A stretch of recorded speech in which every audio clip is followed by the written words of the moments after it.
ladies and gentlemen, and welcome to the latest installment of the Straight Shootin' series. We are joined by the one and only Dr. Tom Prichard.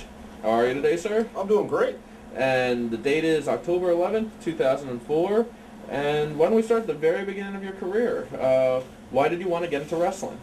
I wanted to get into this, I think, because just like everybody else, it looked cool, it looked fun. I grew up in El Paso, Texas, and then moved to Houston, so I got to watch the Funks and some of the Texas wrestlers who had a big influence on me, and I wanted to watch it, wanted to do it because, man, I wanted to see how these guys could take all the bumps and take all the punishment and come back week after week. It just looked like something really fun and cool to do, man. So I've been wanting to do this since I was 4 years old. Okay, and then I read somewhere, I don't know if it's true, that you had an opportunity to work in Paul Bosch's office as a teenager? Yeah, what happened was we lived in El Paso until the time I was 10, and we moved to Houston, and we started going every Friday night. The matches in El Paso were on a Monday night, but when we got to Houston, my dad got a better job, so we were able to afford to go every Friday night, and that was our one thing, our one entertainment thing that we did. So we had been going for a while, and eventually I started writing to different magazines and asked if I could be their correspondent in Houston, and I said sure. So my older brother Ken actually called Paul Bosch and said, hey, this kid, he wants to take pictures. If you would just give him the opportunity to meet with him and see what he's got to say, I'd appreciate it. And Paul did when I was 12 years old. My brother brought me down to Paul's office, and I had this press pass sent to me by Norm Keitzer at the time. And he said, I don't know how good this is going to do you, but he sent it anyway. So I brought it and showed it to Paul, and he talked to me for about 30 minutes and said, well, how about this week you can take pictures of Jack Briscoe versus Wahoo.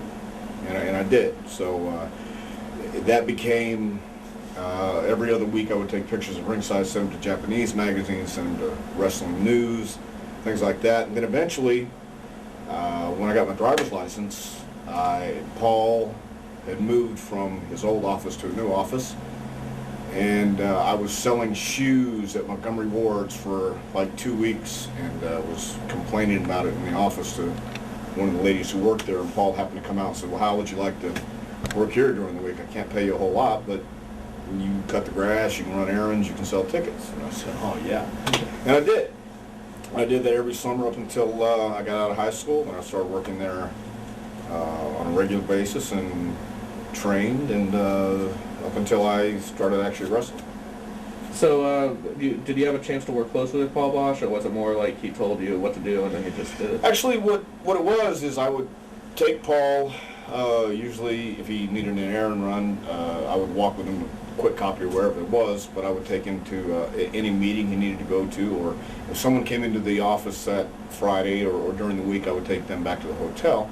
But Paul also knew I wanted to be in the business. He knew that if he would give me an assignment like going through the files or trying to find some pictures or stories on somebody, that's something I would like to do, and I would do it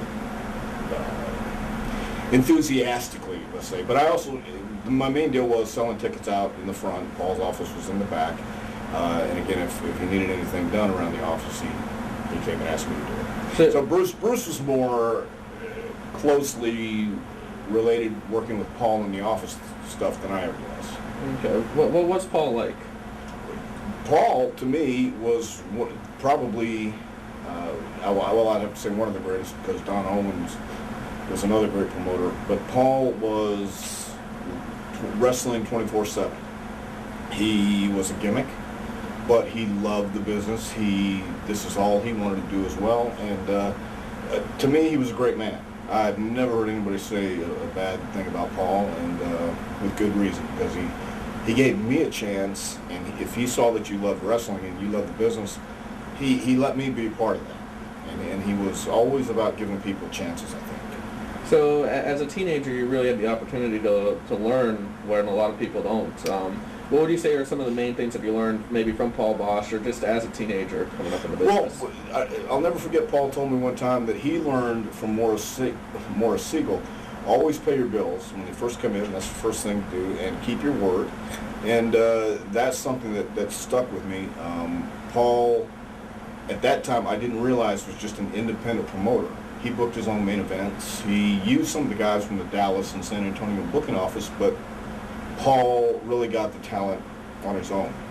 And I learned that when Paul Bosch said something in Houston, people pretty much could bank on it. And that's something that I really admired about the guy, because once I started wrestling, I really appreciated it even more when I saw how some promoters would advertise with full knowledge knowing the guy was there. And Paul never did that. Paul hated it when he had to substitute, and it was really it was a great experience. He was a great storyteller too. And I learned how he had the passion by the way he expressed himself, and really got into telling some of these old stories. Okay. And then how did you move into the wrestling side of things? Well, again, Paul has always knew I wanted to wrestle, but he, along with everybody else, told me I was too small. Tried to discourage me. But there was a time when Gary Hart was coming to Gary was a booker in Dallas at that time, and he would come every Friday afternoon before the matches. He would come to the office with some of the guys and go over the show that night. But Gary would bring the Iron Sheik along, who was Muhammad Farouk at that time, to the office, and there was a football player who wanted to get in the business at the same time I was working in the office. So Paul worked it out where Sheik would get with this guy in the ring in the Coliseum, and he allowed me to go down there as well during the afternoons because he knew I wanted to, and knew the Sheik was going to stretch my ass anyway, and he did. So during the summer, I believe it was summer of '76, I started going down to the Coliseum with the Sheik and this football player who lasted 2 weeks, because he did not like it at all, man, because Khosrow was the kind of guy who would put things on you to show you that he could, and there was nothing I could do about it. I was like 160 at the time. And after the football player quit, we went down there for about another 3 months, and then he left the territory, Sheik left the territory, and Nick Kozak had a ring set up in his record service. He and Joe Mercer were training some of these local guys around Texas, and I wound up going down to his place, and was working out in the gym with Mark Lewin, who is another case altogether. But that's how eventually Ernie Shavers, you know Ernie Shavers, football player? Yeah, didn't last long either. He came to Houston too, and he needed a place to train. Iceman King Parsons was training there at the same time, and so they're going to have this big show in Bryan, Texas to debut Ernie Shavers. And Paul said, well, you can be on that show. So I had my first match October 20th, 1979 against El Satanico number 2. Not number 1. One was off that night. So anyway, but that's how it evolved. Paul let me train with the Iron Sheik, and then Nick Kozak had a ring in his record service, and I just kept doing that until I got the shot. Yeah, were there any times when Sheik was stretching you or training you that you thought it couldn't? It was too painful? Because I knew I was going to have to pay the price. I knew that this was going to be some kind of test. I expected to be tested, and I wasn't going to give in, even if he would have broke something. I don't believe I would have given up. Now we've all heard a lot of wacky Iron Sheik stories. Was he that way back then? Yeah. Okay. Any crazy stories come to mind? Well, no, nothing I want to say on tape. He was the kind of guy. Especially when I started working, when I actually broke in. Back in '76, he was coming to Texas, and again, Muhammad Farouk, he wasn't quite as big as he was then, but he had a distinct way of talking to you, and you could tell when he was there and when he wasn't there. A lot of times he wasn't there, but he was always great to me. He was always nice to me, and a character.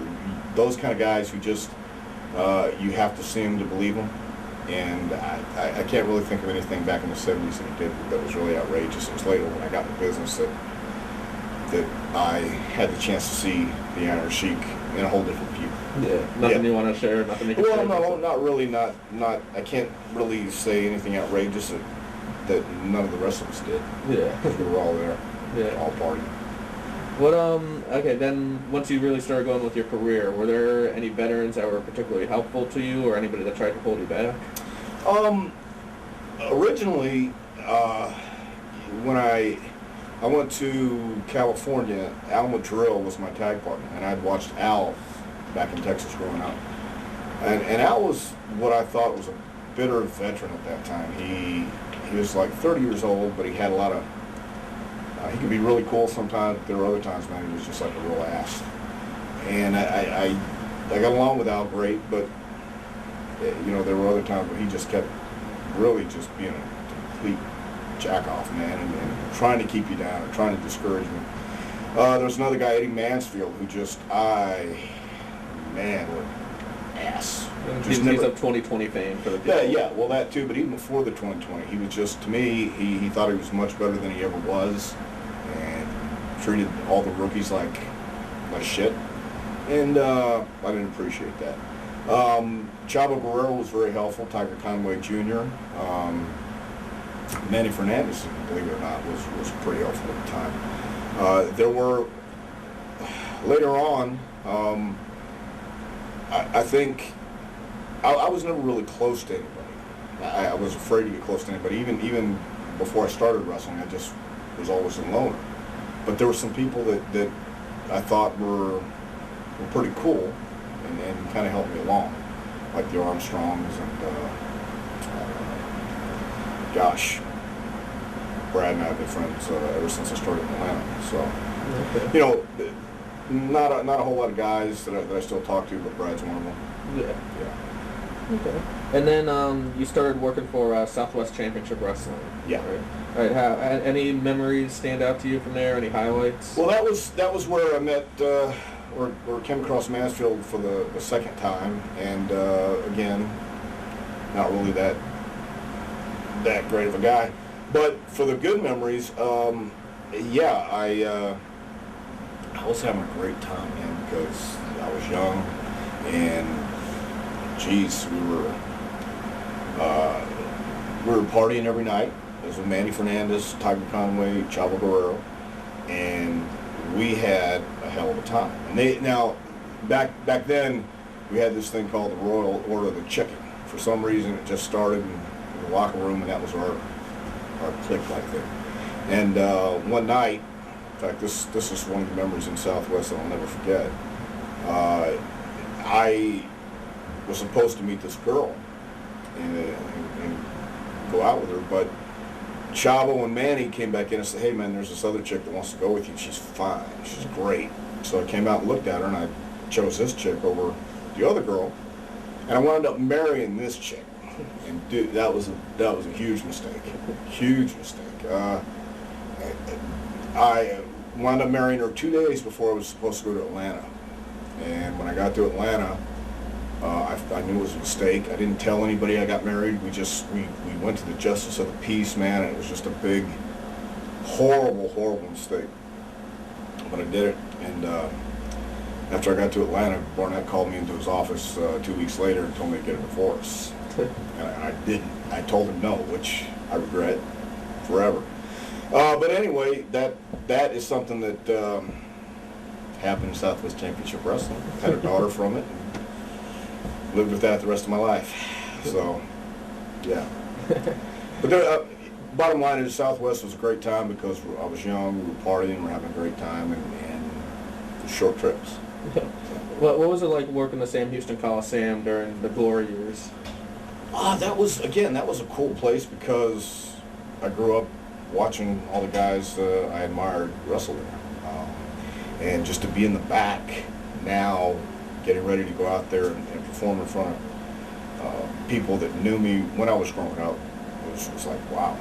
And it was always intimidating because all my life I'd been told I was too small, you'll never make it. So when I went out there, I always had this idea like, man, I don't know if I should sell or if I could sell too much. I wanted to sell enough for this guy. I was almost selling too much. because I had this stigma that I was too small, and I didn't want to make it look bad or have anybody get mad at me. But I had some really good matches there. Tully Blanchard, Dick Slater, who really helped me and made me look good in front of my hometown. And it was really cool because to go back in that locker room and to know the buzz that everybody was feeling out in the Coliseum, because Paul always put on good matches, always had great talent. And now to be on one of his cards meant something. And I wanted to go out there, and I didn't want to disappoint anybody, especially Paul or myself. If I had a bad match, I usually do. So. But what was Tully Blanchard like back then? You know what? Tully was one of those guys that could be a real jerk and then turn around and be a real nice guy. And I had personal issues with Tully for a long time, but I also, looking back on it, understand Tully had a lot of issues. His dad was a promoter. He was in that spot. He was very ambitious and had that passion to be a top guy. And he was a small guy too. So I'm sure he had a lot of people telling him he'll never make it. So he was very defensive in a lot of ways. And he and Gino, when they were together, man. Wow. Gino Hernandez, yeah. They could be real assholes, and then they could be the sweetest guys in the world.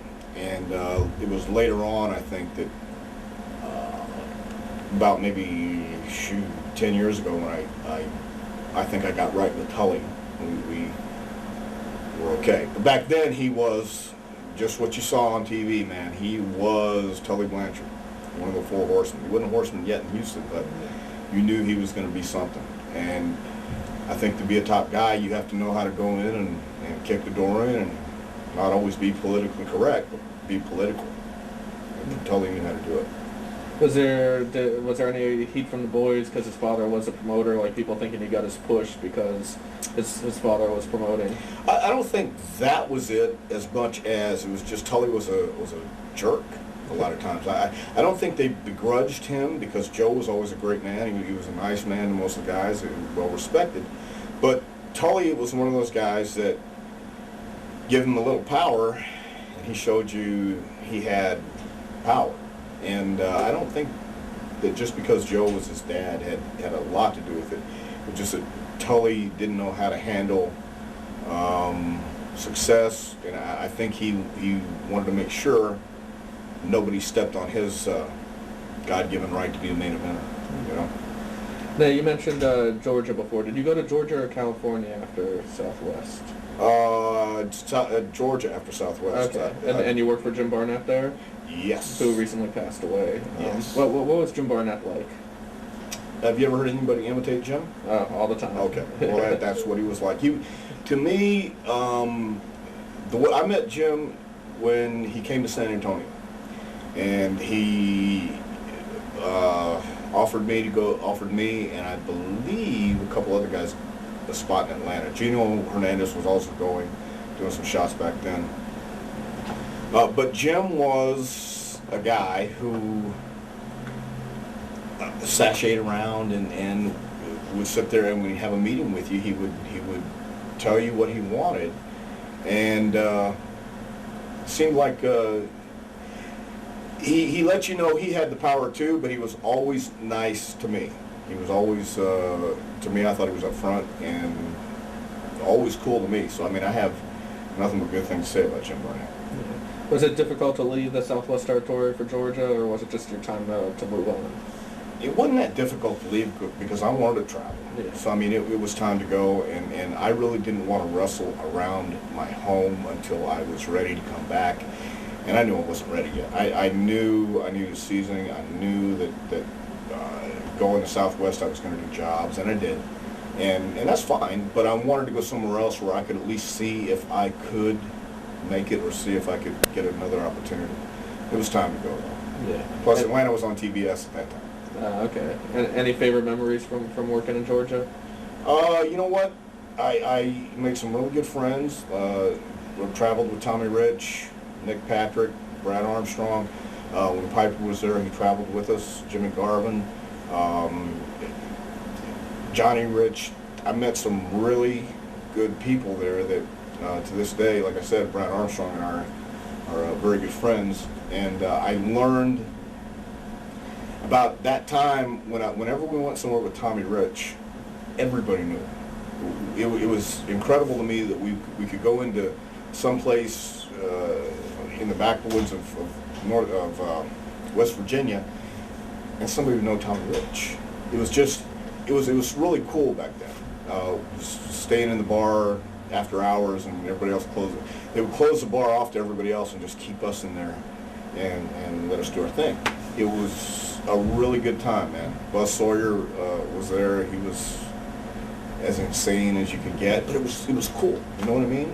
That was the kind of life that I was looking for. Yeah. What were some of the main things that you learned in Georgia? You mentioned that you went there to get some more seasoning. Like, who taught you the most, and what were the important lessons that they taught?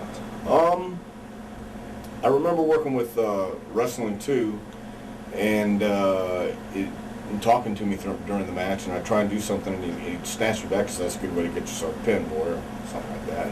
But just trying to tell me when to slow down. And Don Morocco, worked with Don one night, and he was trying to tell me, not yet, slow down, not yet. And he came back to the locker room and explained to me, wait until I tell you to do something. So there were other guys, Kevin Sullivan, who I learned I just didn't want to be like him. No, Kevin's okay. He's nuts too. He and Lou are nuts, but in a good way. So in Georgia, though, I think I learned timing. I was given the opportunity to do some commentary with Gordon, and that helped me again see a different side of what the business was. I realized that the guys were on TBS, they were big stars on cable, but at the same time, they were still the same kind of guys I was. You know what I mean? They loved the business, and they were just wanting to be in the business and have a good time, but they were getting all this exposure on cable TV, which opened up a whole lot of avenues. So, I mean, I learned timing, and I learned that even though you might be a big star up here, like Tommy Rich at one time was the biggest star in the business, thanks to TBS, he was still one of the boys. And some of the guys today don't always get that. Yeah.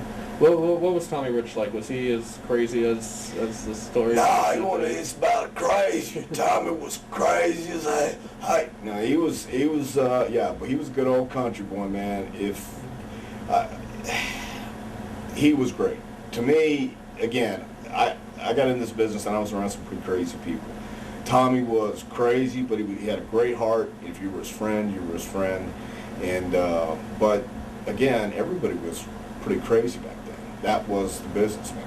That was pretty much what everybody was doing. If you didn't do it, you were in the minority.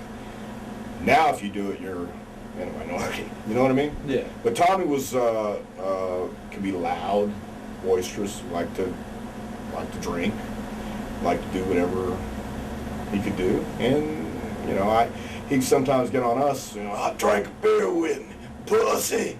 So I started imitating him like that, and then he'd get him off our backs, you know, they start laughing. It's like, yeah, see how ridiculous you sound. But he was great, man. I had the best time with Tommy. Why did he end up leaving Georgia? I ended up leaving Georgia. I'm trying to think. California? I think it was just time. Okay. No, I'm sorry. California was 1980, Okay. and then I went to Texas or Memphis, I think, after California, then Texas, then Georgia. But Georgia, I think, was just time to move on as well. And I think I came back. I think I went to Tennessee after Georgia, and it was. I had been there for a while, and it was time to move on. Okay. All right, I'm going to hit you with some of the promotions you worked with. I'm not sure if this is quite chronological order or not. Let's talk about Portland. How did you end up in Portland? Well, I was originally supposed to go to Portland when I first started, and Gary Hart booked me in California. I just wound up staying there because Chavo was booking, and told me, no, you're supposed to stay here. So I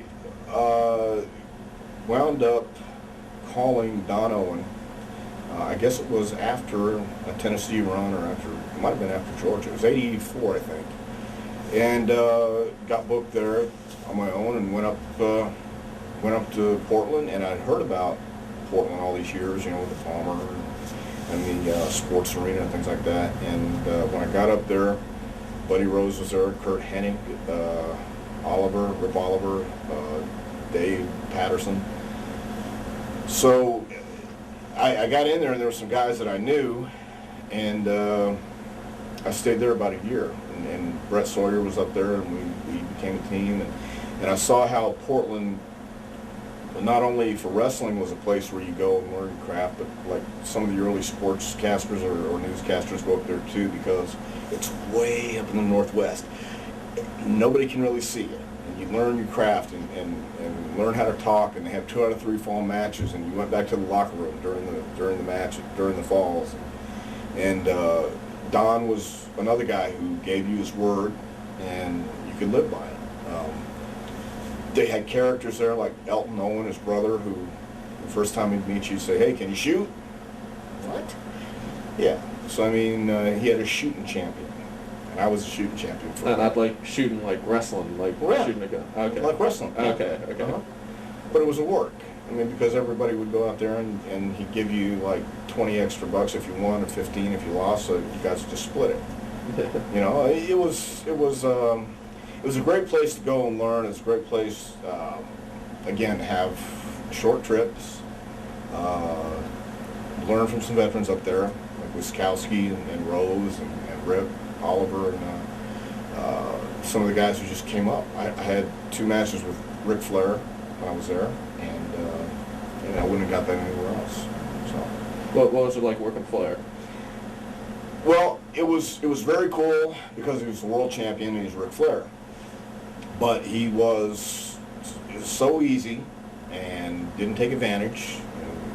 It was a thrill. It was one of those things that you want to do. You always want to say that, yeah, you wrestled Flair, but I wasn't in the world title contention like anybody else in the nation. I was just in Oregon, and at that time, you know, he was there the whole week. So I got 2 matches. Brett got 2 matches. Billy Jack got the match in Portland.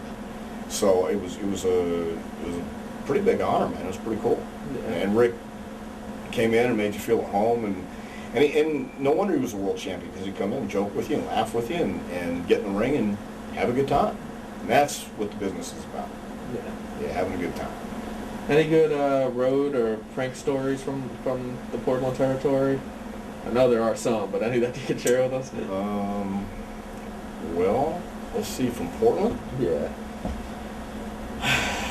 Jeez. Well, I mean, we left.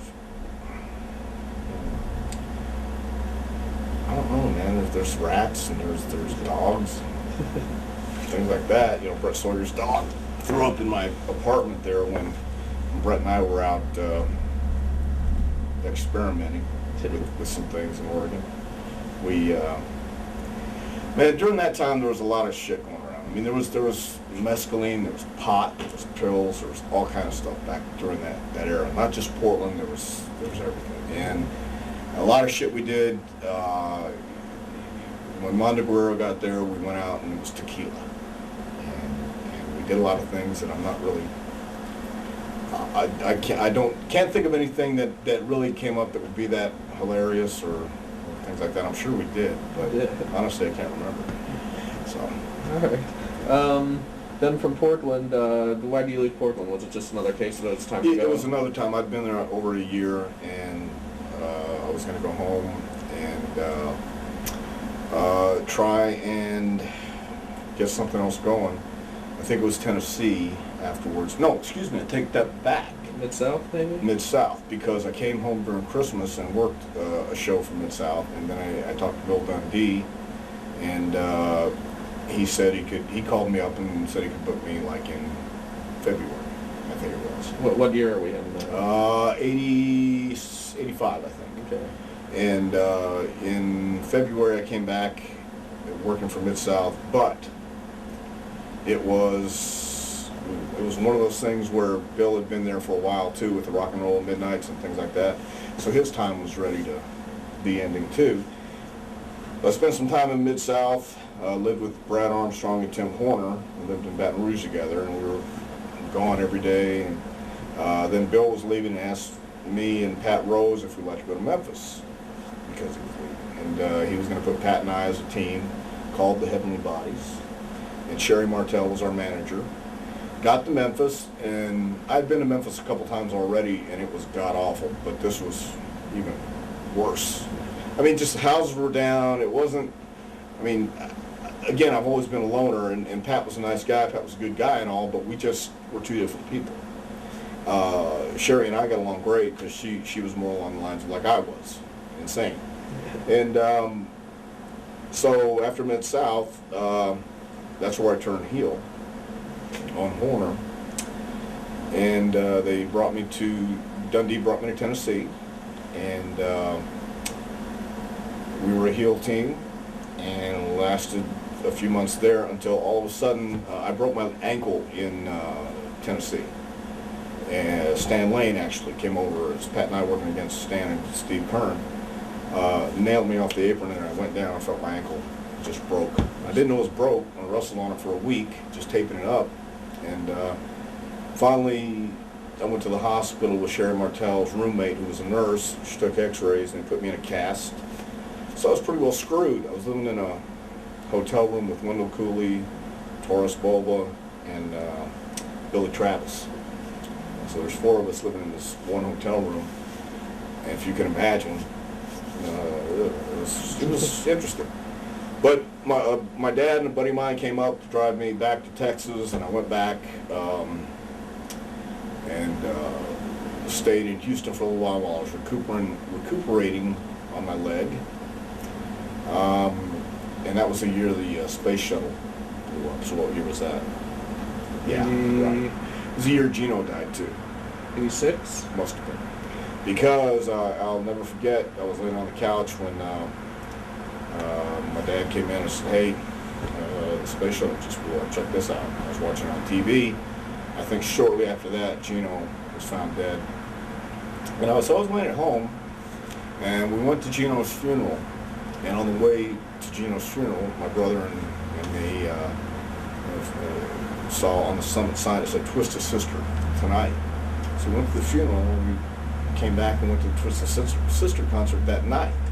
You know, something you always remember. And when I was home, later on, I think the next week, Brad Armstrong called and asked if I'd be interested in coming to Pensacola. And I told him, why, sure. Was that for Continental? Yes. So as soon as my leg got well, I ventured down to Continental. Okay. Just going back to Mid-South, sure. Know it's a short stay. What were your impressions of Bill Watts? Well, the first time I ever met Bill Watts was on my second match ever. In 1979. I followed Boyd Pierce after the Houston matches to make TV in Shreveport on a Saturday morning.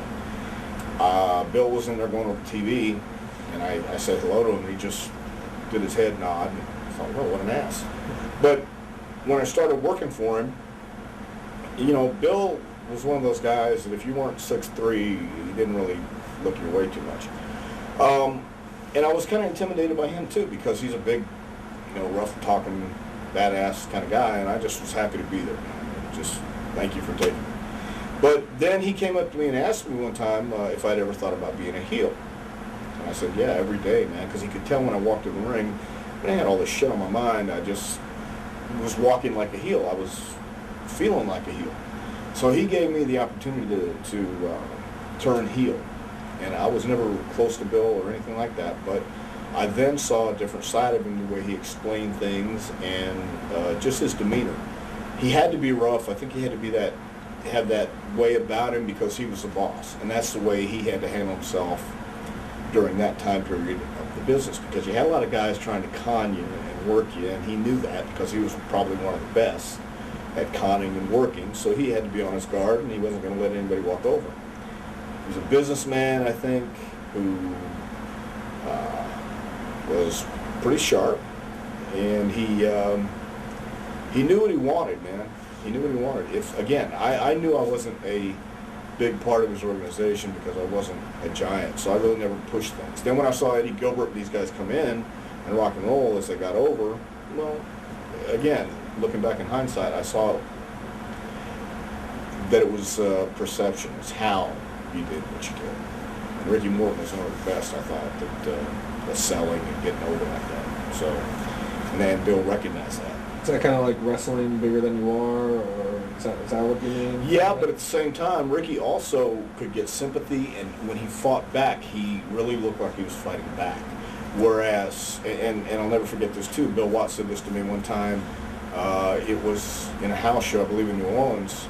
I was working with Gino Hernandez, and Gino was just eating me alive, and he came back and said, man, you got to fight back. Look at Chavo. He fights like a heavyweight. And I thought, yeah, you're right, but I didn't want to fight back with Gino because I was waiting for Gino to tell me, but Gino wasn't going to tell me. And so I think it was just fighting like you were either a heavyweight or fighting like you had a chance. And that's something that Bill Watts was very good at, having his matches look real and having his guys do things that were logical. Was it tough for you to make the transition from babyface to heel? No, actually, I loved it. I mean, it was more natural to me because I really don't like people. I mean, I never, you know, I've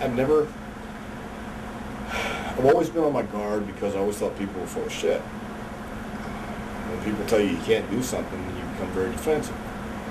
And I became very defensive on a lot of things. And I think one of the reasons why I got along with Brad Armstrong so much is because Brad didn't want to play the bullshit either. He didn't want to play the political games. He wanted to go out and have a good match and wanted to wrestle and enjoy himself.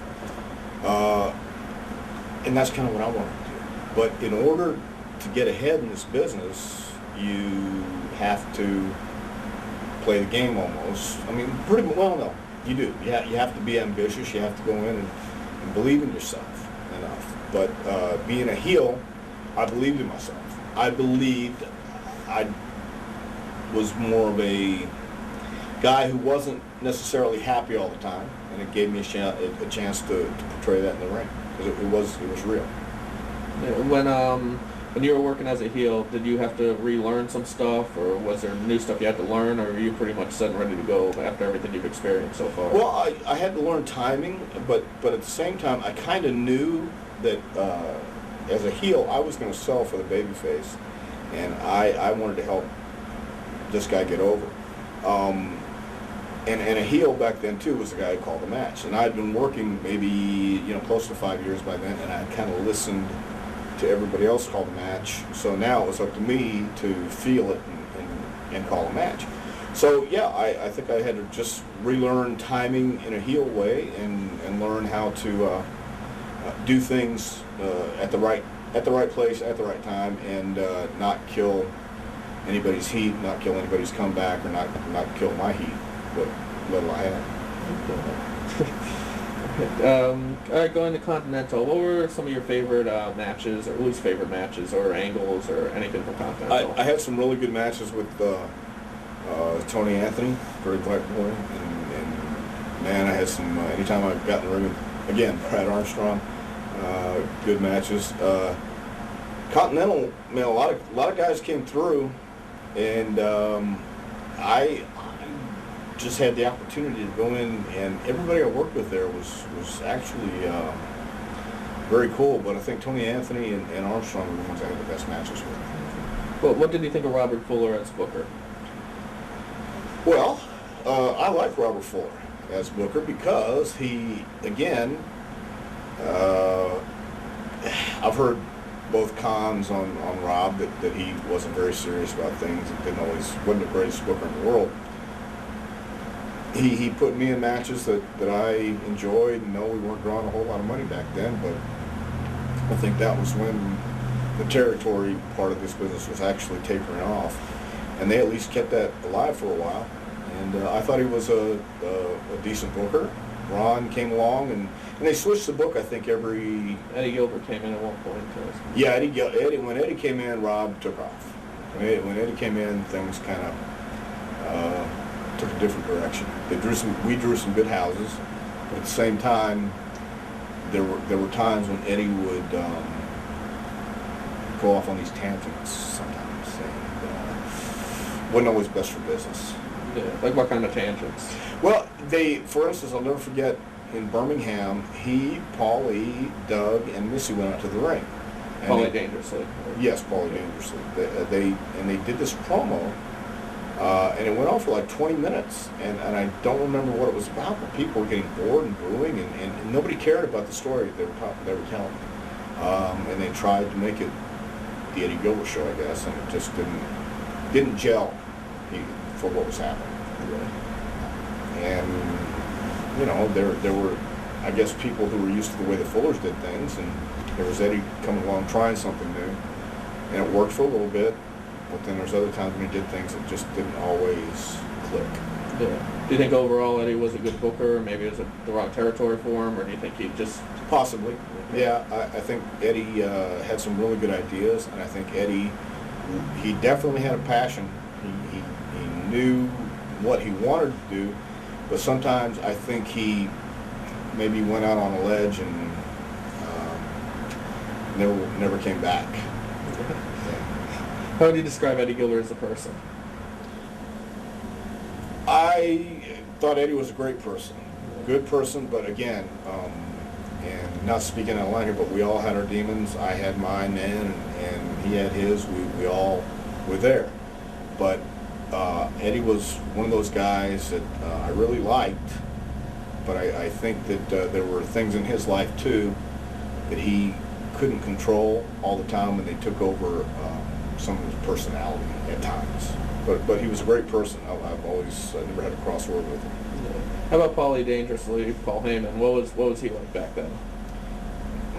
He was the same, kind of like he is now. He was very loud, but again, he's one of those guys that I always got along with because I don't think I was ever a threat to him. I never confronted him on anything. But Paul, to me, always seemed like a diplomat and always said the right things at the right time. You know, he gets credit for being a real smart guy. I think he's a lot smarter than I am in running promotions and angles and things like that, I'm sure, but I don't know if he's as smart as a lot of people think. I don't know. I mean, he's to me he was just like he is now, except now he's older and has more ammunition to work with, if that makes sense. Did you see the potential in him that he was going to go on and do stuff like ECW or? Yeah, well, I did. Nobody could have. And do you think he had the potential to change the business back then? Didn't know about changing the business, but he was one of those guys that was that stood out because he was so obnoxious and he was that guy. He was that guy when he stepped in front of the camera. He was confident. He knew what he was doing, and that was real. Paul, that's the real deal. I mean, anybody that knows him understands that. He can get vicious. He can come up with stuff right off the top of his head.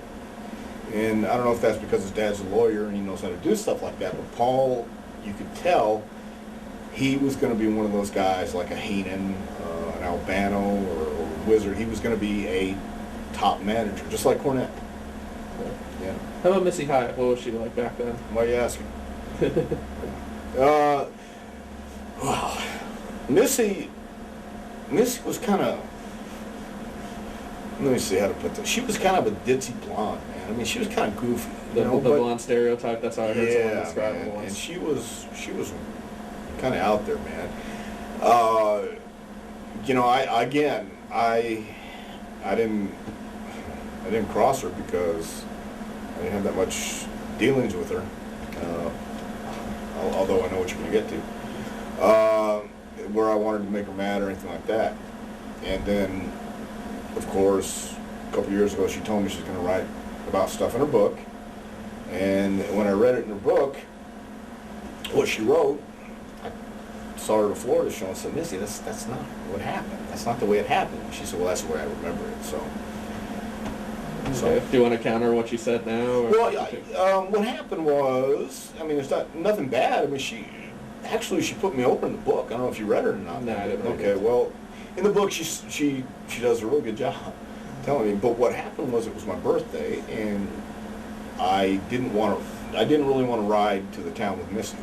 I was going to ride with Tony Anthony, and then Missy and Kim, Dirty White Girl, we're going to ride together, and we would follow. So we did, and when we got to the town, it was an outside show, and it was Missy and me against White Boy and White Girl.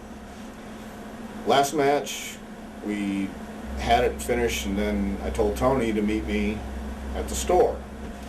Well, that bastard and White Girl, they took off and left me with Missy. So Missy says, well, I'm going to buy you some beer for your birthday. She went in and bought a case, and as we're riding back, she only needed two, man. She'll tell you she's lush, she doesn't need much. But we're drinking, and all of a sudden, I swear, but all of a sudden, man, she came from this side over here and started going down, man. I mean, I'm like, what the fuck? I'm missing it. It's like, what are you gonna do when you're driving, man? This chick is.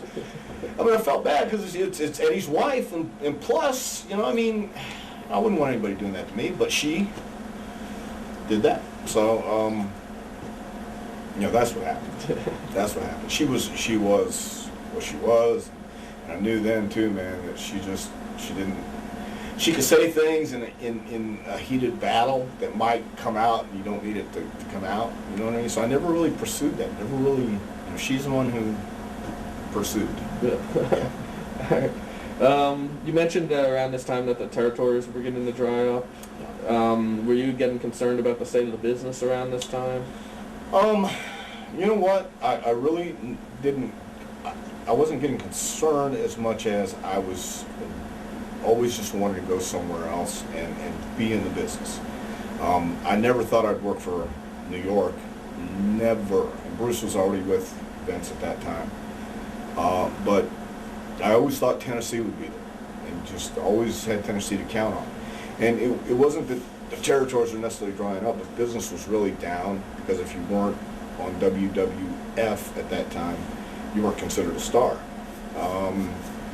So I went to Germany for one match against Stephen Wright, got a shot to Japan with, I think it was New Japan, and then I came back and I think I went to Memphis, and while business was down, I think this was about the time Jerry Jarrett also bought Dallas from the Von Erichs, so he was making trips back and forth, and I wasn't concerned that the territories were all going to dry up, but I was concerned about how business was, because I knew when you went to Memphis, I knew how Jerry Jarrett paid, but I still wanted to do that rather than anything else. So I always figured there would be some place to go, hopefully. Nobody ever thought WCW would be gone either. Yeah. So. You mentioned going to New Japan once. How come you didn't do Japan more often? You know what? I never looked at Japan as a steady job. I looked at Japan as going a couple weeks, and if I got to go back, great. But I never looked at it as a steady place to go during the year. I just never did. I didn't think I was of that quality. I knew when I went over there, I could have matches and it'd be 3 to 5 weeks, come back. But, you know, to do stuff like Benoit and Eddie did, you know, they're a hell of a lot more talented, and they knew how to work that style a lot better.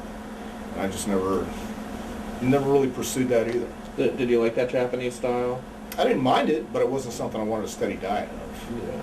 For sure, man. I mean, I'm all about working. Yeah. Yeah. How about traveling, the schedule in Japan and everything? That wasn't bad. I mean, again, I never minded getting on a plane or doing a bus trip, and that never really bothered me. Except my last trip to Japan was All Japan with Jimmy Del Rey, and it got to be where it wasn't as fun as it used to be. Yeah. It got to be now like, I wasn't really around people that I liked being around. And so I mean, and we'd already signed a contract with WWF at that time too. So it's just to get in that grind, you have to be kind of in, and I didn't know how to get in that groove. And again, people were over there that I really don't think I wanted to be around all the time. Yeah. Anybody that you want to say? Well, Not yet. Okay. No. You mentioned the Japan style too. You said that you like working better. Does that mean like the Japanese style is more the athletic spot, whereas you like more the psychology-driven kind of stuff? I'm more like I like to know that the guy can speak English, and I like to know that when I'm getting in the ring, I'm going to be able to walk out. Yeah. Some of those guys will just knock your head off and not think twice about it. The art of this business is to make it look like you're getting your head knocked off, and then be able to walk the next day, and that's what I'm about. The Japanese style more athletic, yeah, and that's one reason why they have a lot of injuries, and a lot of those guys' career has been shortened way before the time. So I respect the hell out of it, man. I really do. It's hard work, but it's just not something that I think I wanted a steady diet of. Okay. And then mainly after that, you were seeing a lot of work for USWA. What did you think of working for Jerry Jarrett? What was Jerry Jarrett like? Jerry Jarrett's a businessman. Jerry Jarrett is all about bottom line. Jerry Jarrett is all about. He has a great philosophy, man. It's like if you draw money, he'll pay you. And I'll be honest with you, we didn't have a lot of great houses when I was there. We did have some when the Moondogs were there, because it came back, and Eric Embry was booking. It came back to, there was a lot of blood. There was a lot of hard chair shots, and back when there wasn't. And people would come out for that because they knew when the Moondogs came out, there was going to be blood and guts, and there was going to be a lot of fighting in the crowd and all that stuff. So when the houses were good, Jerry would pay you. But more so than not, you were making $40 a night.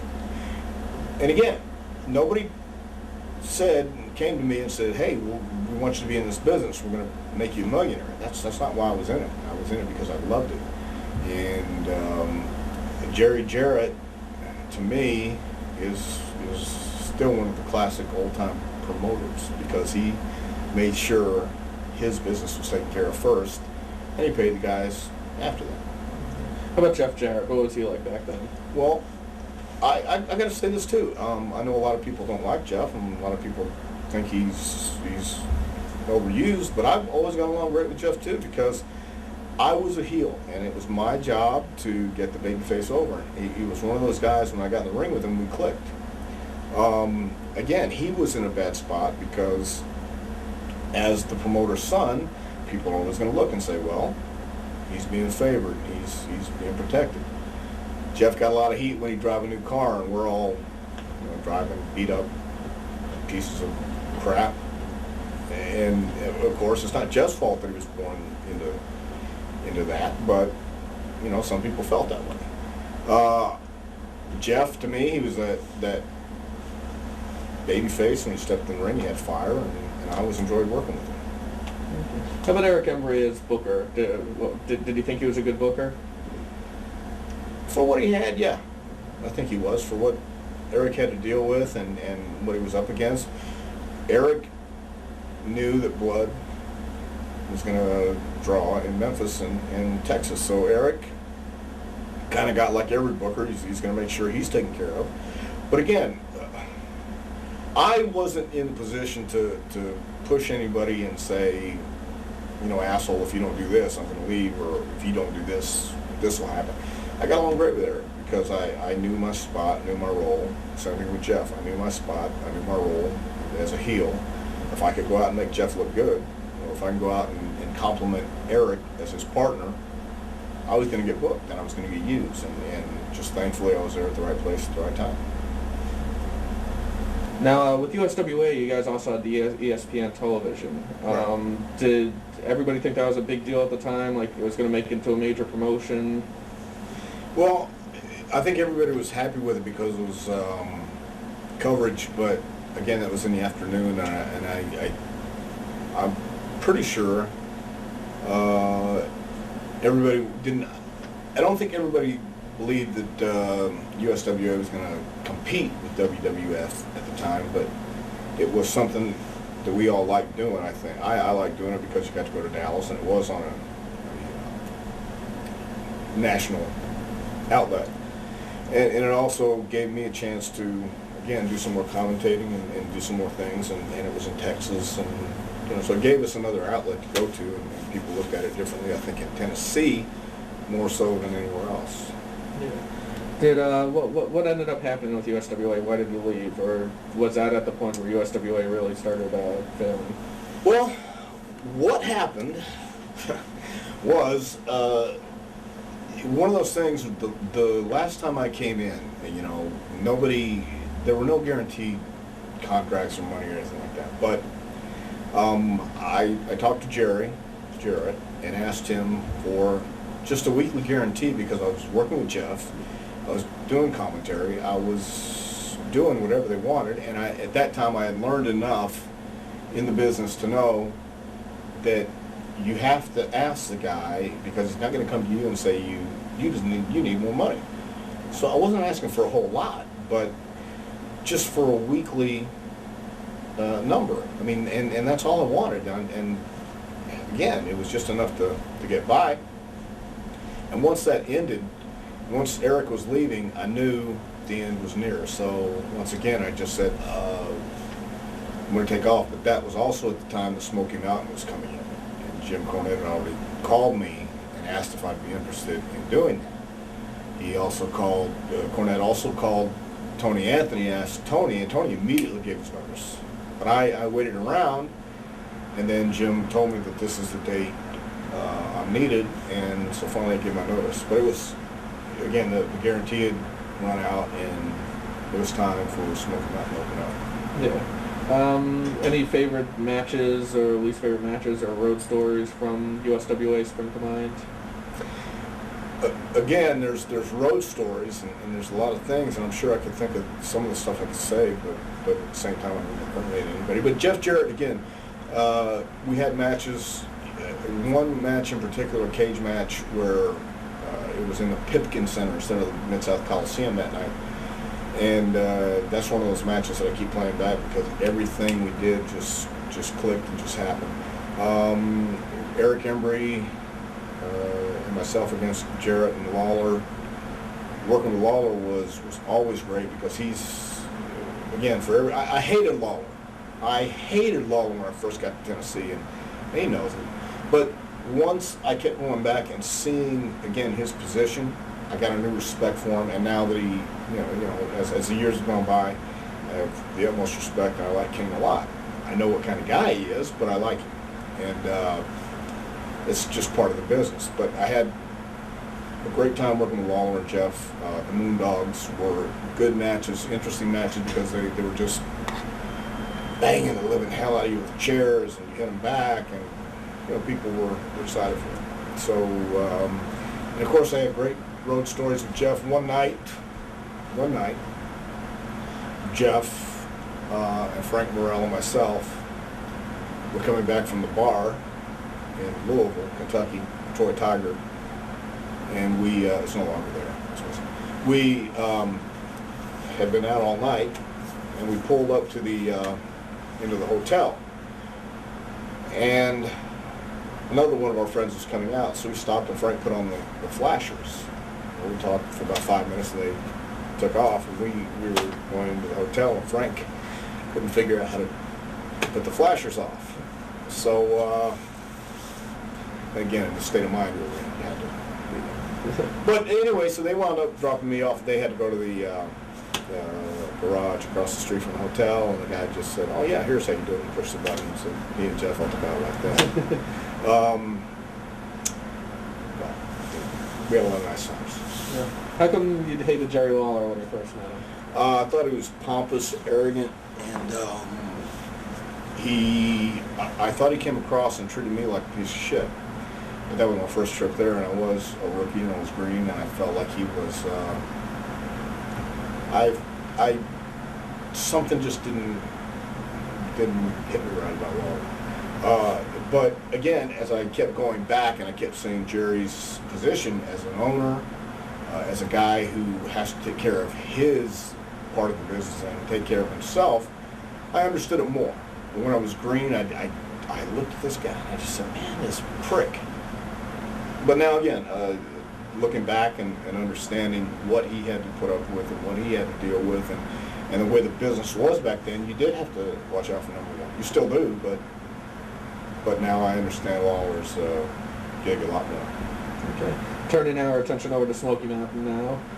When Jim Cornette first called you about the new promotion, did he make any outlandish promises, or did he just say, hey, this is going to be a nice territory where you'll get consistent work? Like what was his sales pitch to you on Smokey? He wanted to put a team together with Stan Lane and myself, and he didn't make any outrageous promises. He just said that this is what his idea was. He told me that the guy from Def Jam, Rick Rubin. Thank you. Rick Rubin, was putting it together, and he was backing it, and it's a great opportunity. He'd like to have him come in. I was originally supposed to go in, I think, when Dennis Convey left to WCW. Jim told me that he had mentioned it, but Dusty had already got a hold of Stan Lane. So this was another chance to go in and work with Cornette and Stan.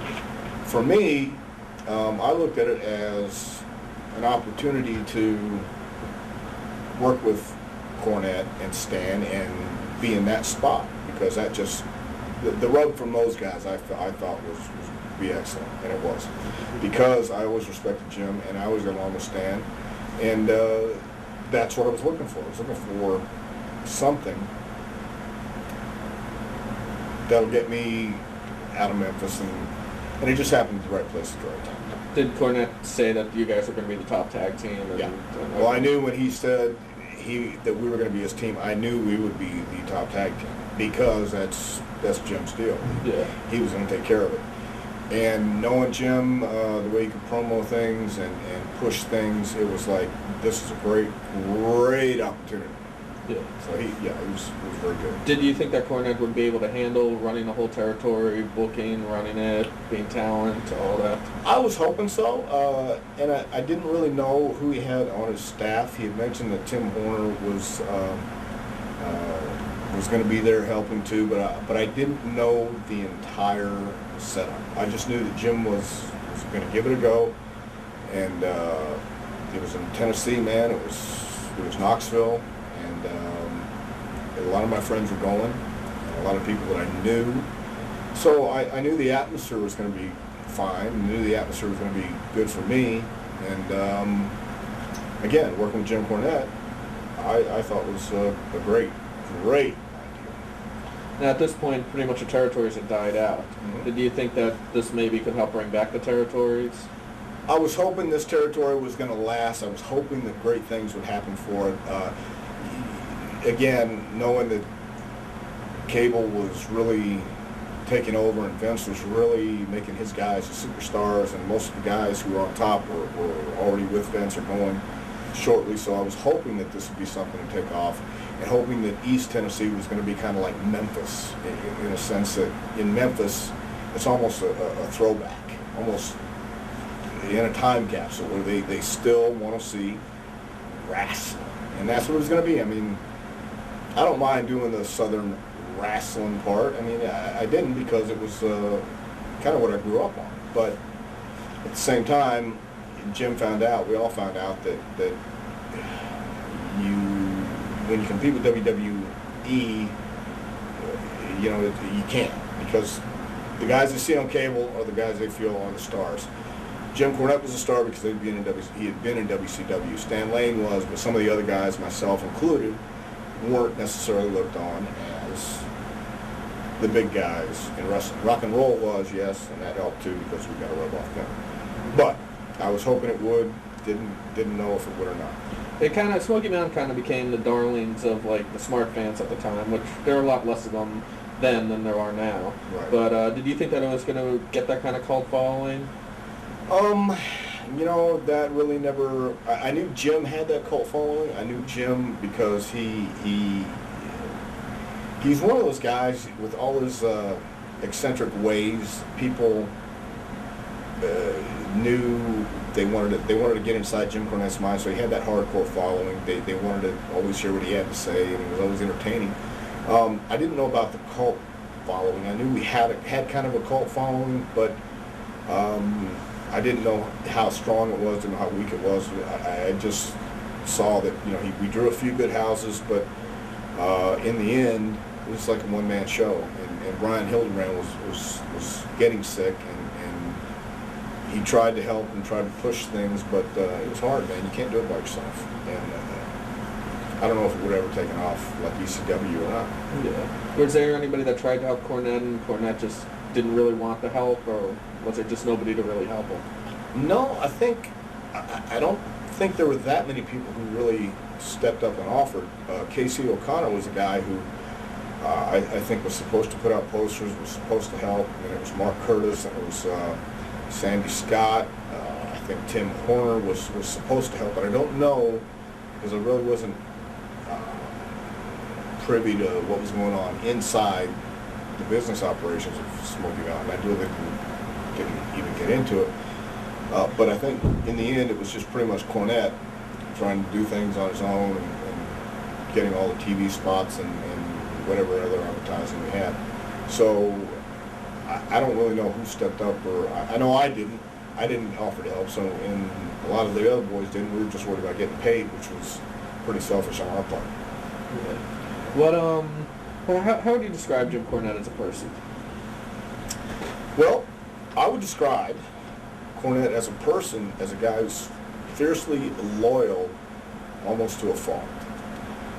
He is definitely eccentric, excitable, and if he believes in something strong enough, he will argue to the death. He sometimes argues about things he could let go, and sometimes he in my opinion, he should let him go and go back to his room or his house and beat the wall in instead of venting in front of everybody. But he's a guy who gave me an opportunity, gave me a shot.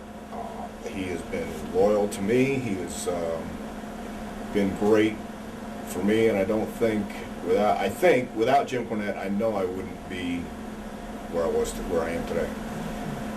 How about Stan Lane? Did you guys immediately gel together as a team, or was the chemistry there, or was that something that you had to work on? I think we had to work on it, but at the same time, because of Stan's character and Stan's, and I'm talking about his outside the ring character, he's the kind of guy that I got along with, who didn't take things too serious, who was enjoyable to be around, enjoyable to go to the ring with every night, because I knew there was no big ego issues, and there was nothing that he was going to get upset about, because he was a pretty easygoing guy. Yeah. But as far as teamwork, I think we gelled, but at the same time we had to work on it. Where did the Heavenly Bodies name come from?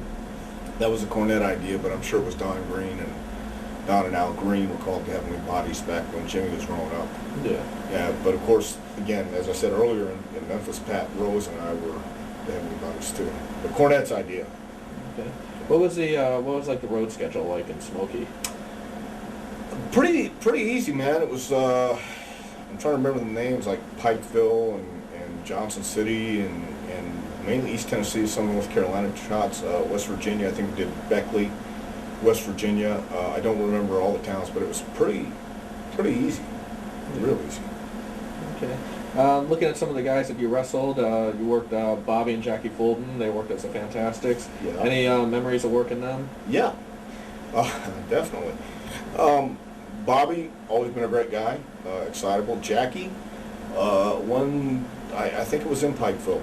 Actually, we were in the ring, and I heard Bobby say, kick him, and Jackie, out of nowhere, does this spinning kick and nailed me right in the face. And this is the first time I've had a neck problem before, but man, I automatically felt it jam, and I thought, you stupid son of a bitch.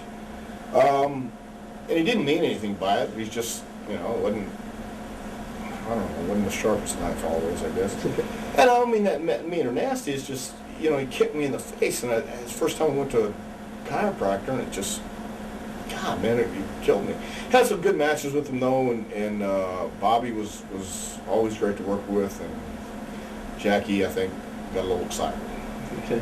And the main feud that you guys had was, of course, the Rock and Roll Express against Jim Cornette's team.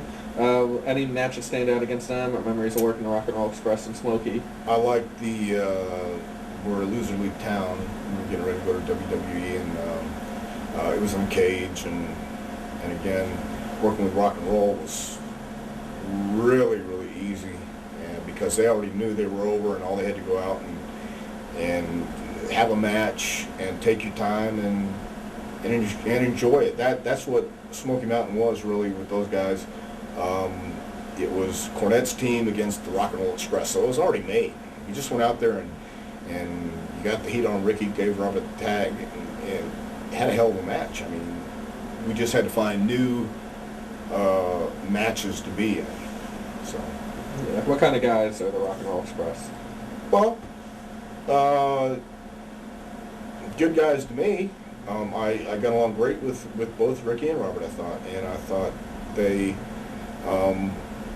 they were big stars with Crockett Promotions, and they knew it. But when they came to Smoky Mountain, they wanted to work and have a good time, and Ricky can tell stories like nobody else, and it's entertaining. And again, that's part of what the business is missing today, is guys who enjoyed telling stories and the camaraderie and doing things like that. And it was just, that's what we had back then. Okay. You guys also did an angle where the Smokey feud went over to WTBS for WCW. How did that all come about? Bill Watts was booking at the time, and Jimmy has always had a close relationship with Watts. He pitched this idea, went for it, and we showed up on WTBS at, it was Center Stage, yeah. And we did the gimmick, did the deal. It was for a pay-per-view, Super Brawl 3, I believe. Yep. And that was just something added on to the card, thanks to Jimmy talking to Watts about it. How did the WCW locker room treat you guys? Cool. Again, a lot of guys we knew were there, and it's just like seeing old friends. Yeah. So they were fine with us, and of course Jim and Stan had been there earlier, and I don't think a lot of the boys had any animosity. I may be wrong, but Cornette and Stan walked out because of office decisions, not because of anything the boys did, I think. Yeah. So. Yeah. What was about the office? Were they just not? I think they just got tired of being treated like red-headed stepchilds. I mean, it was like there comes a time when you just have to say enough is enough. I believe that's what it was. Okay. And they walked out. How do you think the whole angle came off on TBS? Were you pleased with it? Yeah, I was. I was pleased with it because, again, it gave us an audience and a venue that we didn't have at that time, and because it was that pay-per-view, and then after Stan left, I think that was in June, May, or shortly after. Super Brawl was June. Yeah. And that's the very 2 months after that we were in SummerSlam. So it was cool that came off, and then I think a couple of weeks after that we got the call saying, hey, we want to see if you guys would be interested in doing SummerSlam. So I thought it came off well. Well, why did Stan Lane end up leaving? He was traveling back and forth from, I think, Myrtle Beach, and we were making okay money, but it wasn't great money. And I think Stan was a little tired of driving back and forth, and he wanted a raise, and Jim said, no, don't think so. So Stan wound up leaving.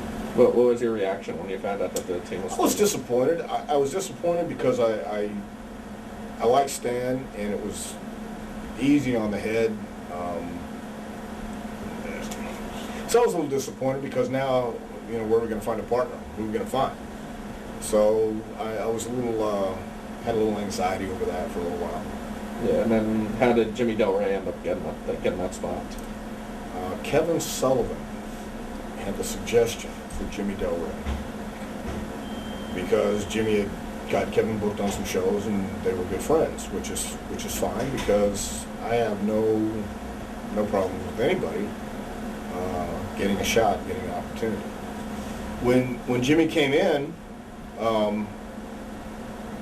we we talked and we worked some matches, but we're two different kind of people.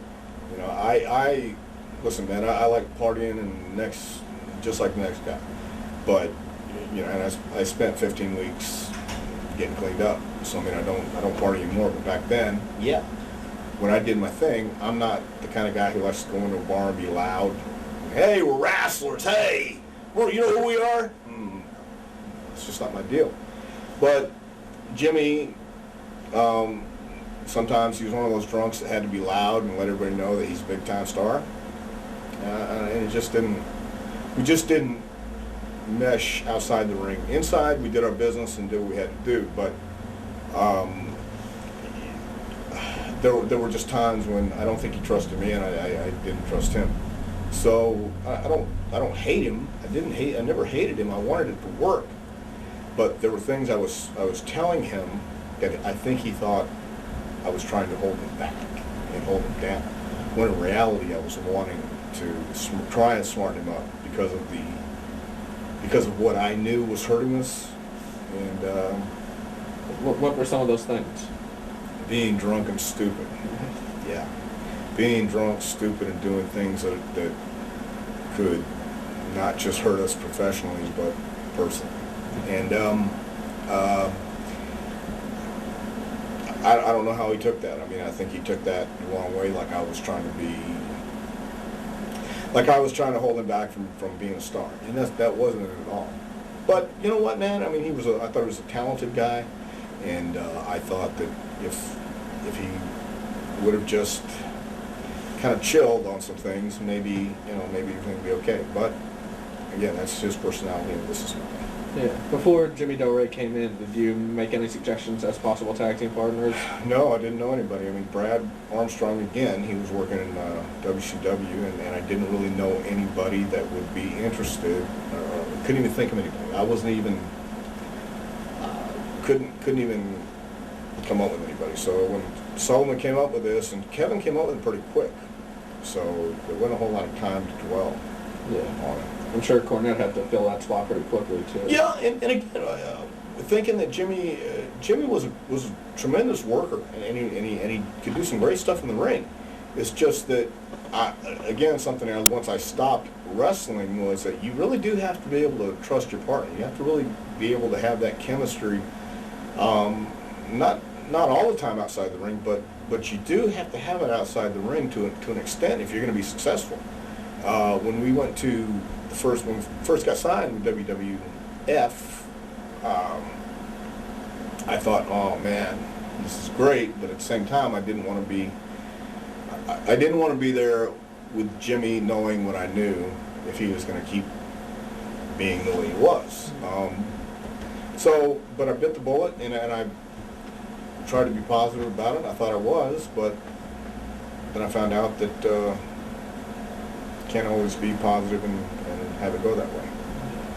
Did looking at in the ring, did you and Jimmy have come together with chemistry at all, or was it always a struggle working with him in the ring? No, it wasn't a struggle because again, I had no problems letting him do what he does best, and God, man, he did some really good stuff. I don't think it had anything to do with in the ring, but outside the ring, I think there were things that we didn't always agree on or think was best. And was it just like the drinking, or was there stuff in a match where Jimmy thought maybe I should have been tagged in here or anything? Oh, no, nothing about the match. Okay. It was just not really. It wasn't always just the drinking. It was just sometimes I felt that if we're partners, we're partners, and I protect you, you protect me. We kind of have that unwritten code, but there were a couple times that Jimmy didn't always protect my interests.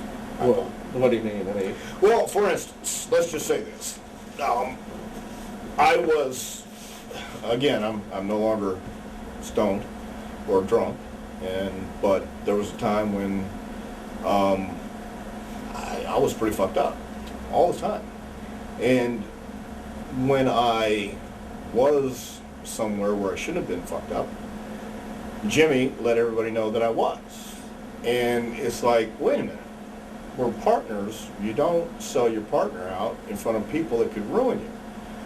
And he did. He claims he didn't realize it, but at that time, again, under all the influence I was under, I mean, I might have had it wrong, but I don't think so.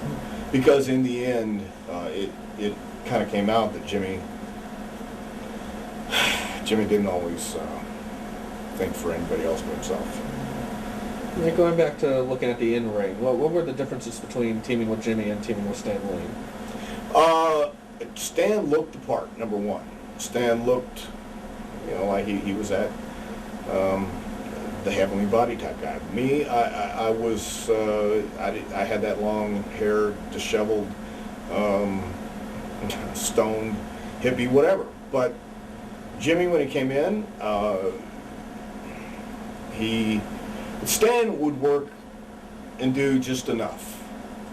Jimmy wanted to do more. He wanted to go to the edge and then some, which is admirable because he did some good stuff. But the difference was in the ring, Stan was not going to take the high risk, and I wasn't exactly a high flyer.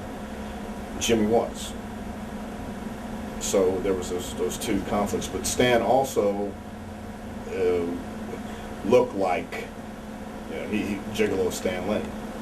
Instead of Gigolo Jimmy Del Rey, you look at him and you go, okay. You know what I mean? So, but I thought that was good in a way because how dare you call yourself the heavenly bodies and look like that? Yeah. Me too, myself included. So that's heat. Yeah. So that was kind of different. Stan would do just enough. Jimmy wanted to do more and then some more.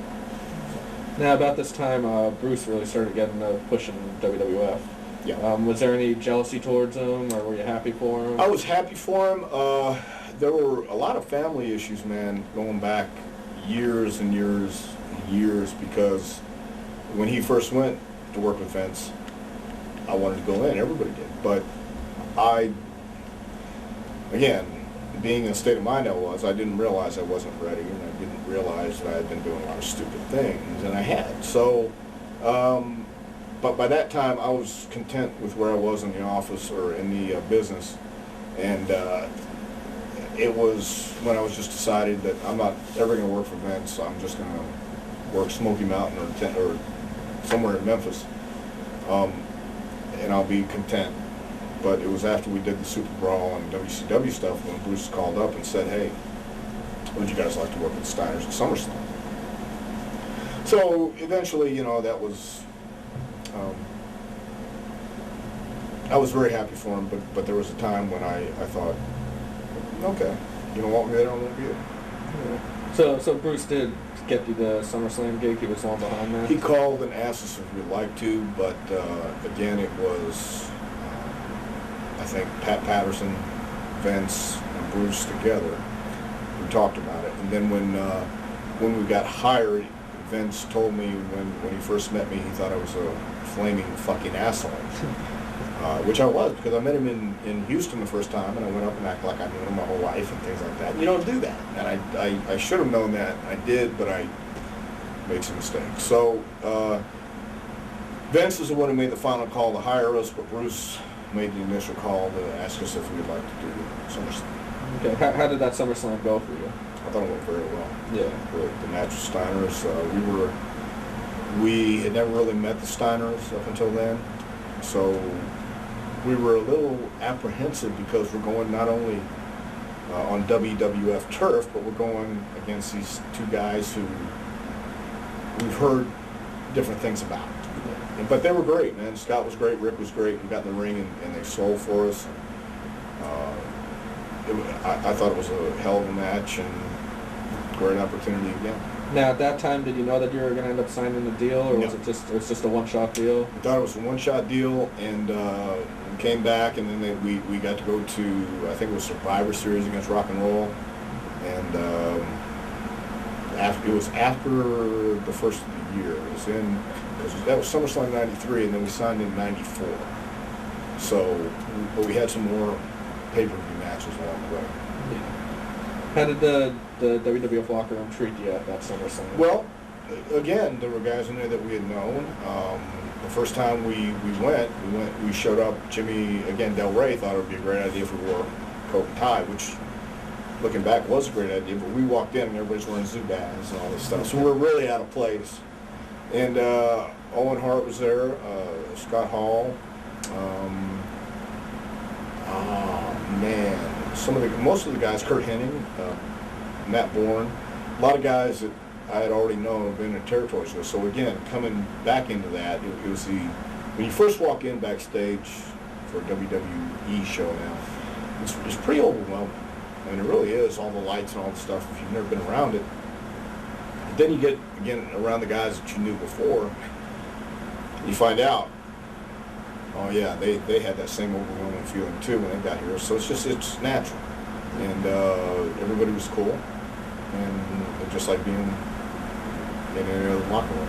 Yeah. How about the Rock and Roll Express match at Survivor Series? I think that was in Boston, right? Boy, was it. Yeah, man, and they didn't know Smokey there. They had a field day with us, man. The fans were booing, and I thought it was a hell of a match, but they just didn't want to see it. Yeah. They let us know they didn't want to see it, and so they farted right at us. But I think anything we would have done that night, because it was, again, Smokey Mountain. It was a Southern match, and they didn't really appreciate it. So, when WWF signed you, did they make any promises about how you guys were going to be pushed? Or? No promises at all. We were just happy to be signed. Again, that was during the time when business was down. I think the trial had just got over. It was in the process of getting over. And no promises. We're just, this is your opportunity. This is what we'll have. And it's up to you to make it. And that's what happened. Yeah. How did Cornette react to losing you guys? Well, he was happy for us, but at the same time, the first night we were in, I believe Pat and Vince called him over and asked him to manage Yokozuna, to be Yoko's mouthpiece. So immediately I thought, Mr. Paranoia, that the only reason they brought us in was to get Cornette, because they knew Jimmy's not going to come out without his team. And which was fine. They got Cornette in, but then all of a sudden he wasn't managing us anymore. He was pretty much just going out with Yoko, and then it was Owen and Yoko as a team and things like that. So Cornette was happy for us, I think, and it gave him another outlet to push us when we came back to Smokey Mountain as being on WWF TV at that time. Yeah. How come you weren't pushed more in WWF? I think a combination of things. That number one, you had guys in there who were ambitious enough to go in and talk to Vince and talk to Pat, whereas we were just happy to be there. We didn't go in and suggest ideas and suggest things. Back then, there wasn't a team of writers. It was pretty much Pat, Bruce, Vince, and again, Bruce being my brother. Perception, I didn't want to piss anybody off. Perception, I didn't want to go in and suggest something to Bruce and then have it done and all this other stuff. So we didn't actively pursue anything. So we were pretty much with the Bushwhackers, and nothing wrong with that. It just, that's the spot we were in. Yeah. But I think if we would have had ideas and gone to somebody and talked to them about it, maybe it would have happened, but who knows. Yeah. What were your initial impressions of Vince? I'm sure they changed as time went on, but your very, very first impressions of meeting him. Intimidating as hell, man. He is a guy that comes across like steady as a rock. That's my first impressions of him, man. He really came across like a guy who could tear you apart at any minute. I mean, verbally or whatever. He was very, very intimidating. Then you returned to Smokey. You wrestled the Thrill Seekers at the Night of Legend shows. Of course, the Thrill Seekers were Lance Storm and Chris Jericho. What are your memories of working those guys that early in their career? They were a good team. I thought we had really good matches with them too. Jericho had a hell of a lot more charisma and fire, but they were young and they weren't really sure about a lot of things either. They could do good stuff, but they were still at that formative time in their career, and they I thought they had a lot of potential, a lot of promise. So and one of the things I guess people talk about is when Jericho got all that juice and broke his arm. He broke it earlier in the day in the Coliseum trying a shooting star press. And Cornette was pissed because he had this angle all laid out. So Jericho went back to the hospital, or went to the hospital, got it set, and then I guess he overcompensated for the juice, man. But I was worried the whole night for him because, you know, you don't want to hurt anybody, and you didn't want the guy to be permanently disfigured either. But he did a hell of a job, and I thought they were both really good guys when they first started. Was there ever a time during that match where you thought you'd have to go home early, or you were? No, never. I mean, Chris was with it, man, and he, you know, you could tell he had guts. I don't really think we were going to go. Yeah. Did you see the potential in particular Jericho at the time that he was going to go on to be the star that he became? No, you can never see that. I mean, nobody ever would have thought that Chris Jericho would be the first unified world champion in how many years. But you could see potential in him because he was a young, good-looking guy. He had that fire and he had that passion. I'm happy that he got as far as he did, because if anybody deserved it, it was Jericho. He's always been always been one of those guys that you wanted to be around and a pleasure to know. And I'm glad that he got the break he did. Yeah. How about Lance Storm? Well, Lance didn't have as much charisma, I thought, as Jericho. He was talented, but he's Lance Storm. Yeah. Now, the Thrill Seekers, Cornette was really banking on them to kind of get over the way that the Rock and Roll Express did, and they never quite did. Why do you think that they never quite reached that level? I think they might have been a little too green and almost too bebop. Jimmy tried to do these videos with him, which was okay, but then it was in Knoxville, Tennessee. You got to remember that.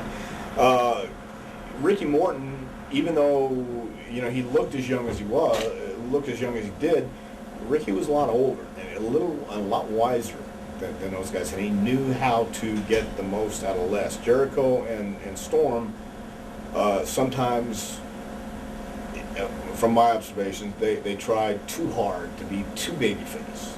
And sometimes people look at that kind of like the Rocky Maivia thing, and just say, oh, shove you down our throats, we'll show you, we'll vomit you right back up. So that's why I think it didn't work at that time. Okay. And then the Gangsters came in, New Jack and Mustafa. What were they like, and what was it like working with? Well, New Jack was New Jack even back then, man. He was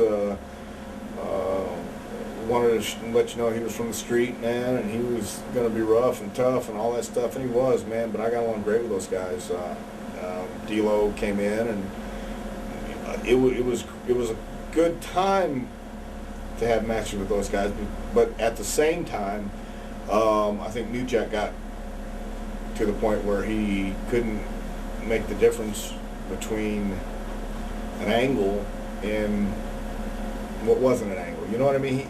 He almost, I think, might have taken things too personal at times, and that could have caused trouble. But I never had any trouble with them at all. They were always good with me. How about working as a babyface in Smokey? Was that difficult to you working those guys? I don't think we changed our style. It was just I'm more comfortable being a heel and not really trying to get people to cheer for me.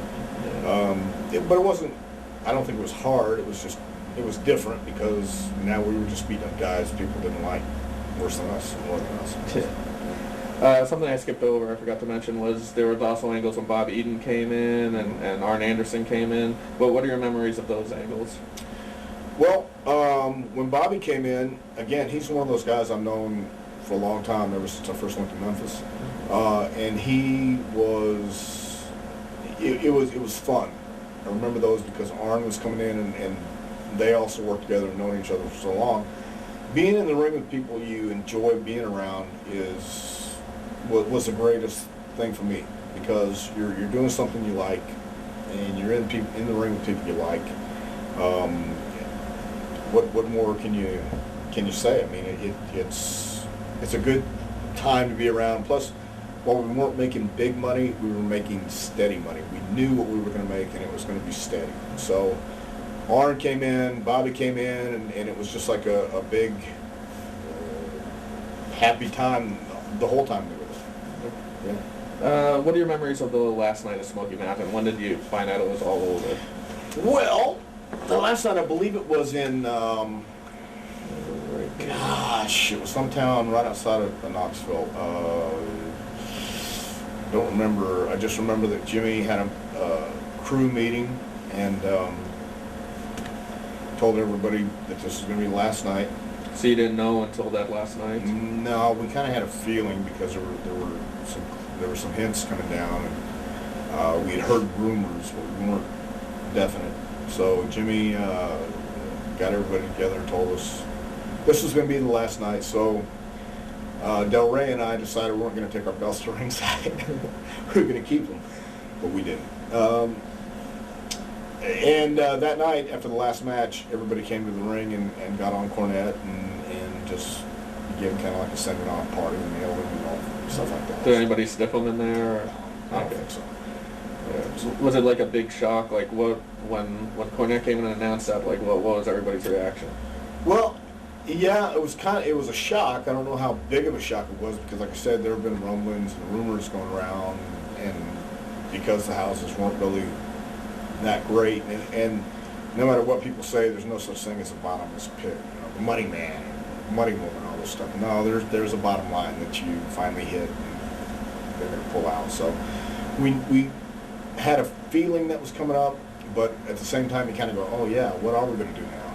Yeah. So I think it was after that because we had already gone back down to Smokey Mountain. I think we'd already been. We got let go from WWF at the time because Jimmy just really needed us down there, you know?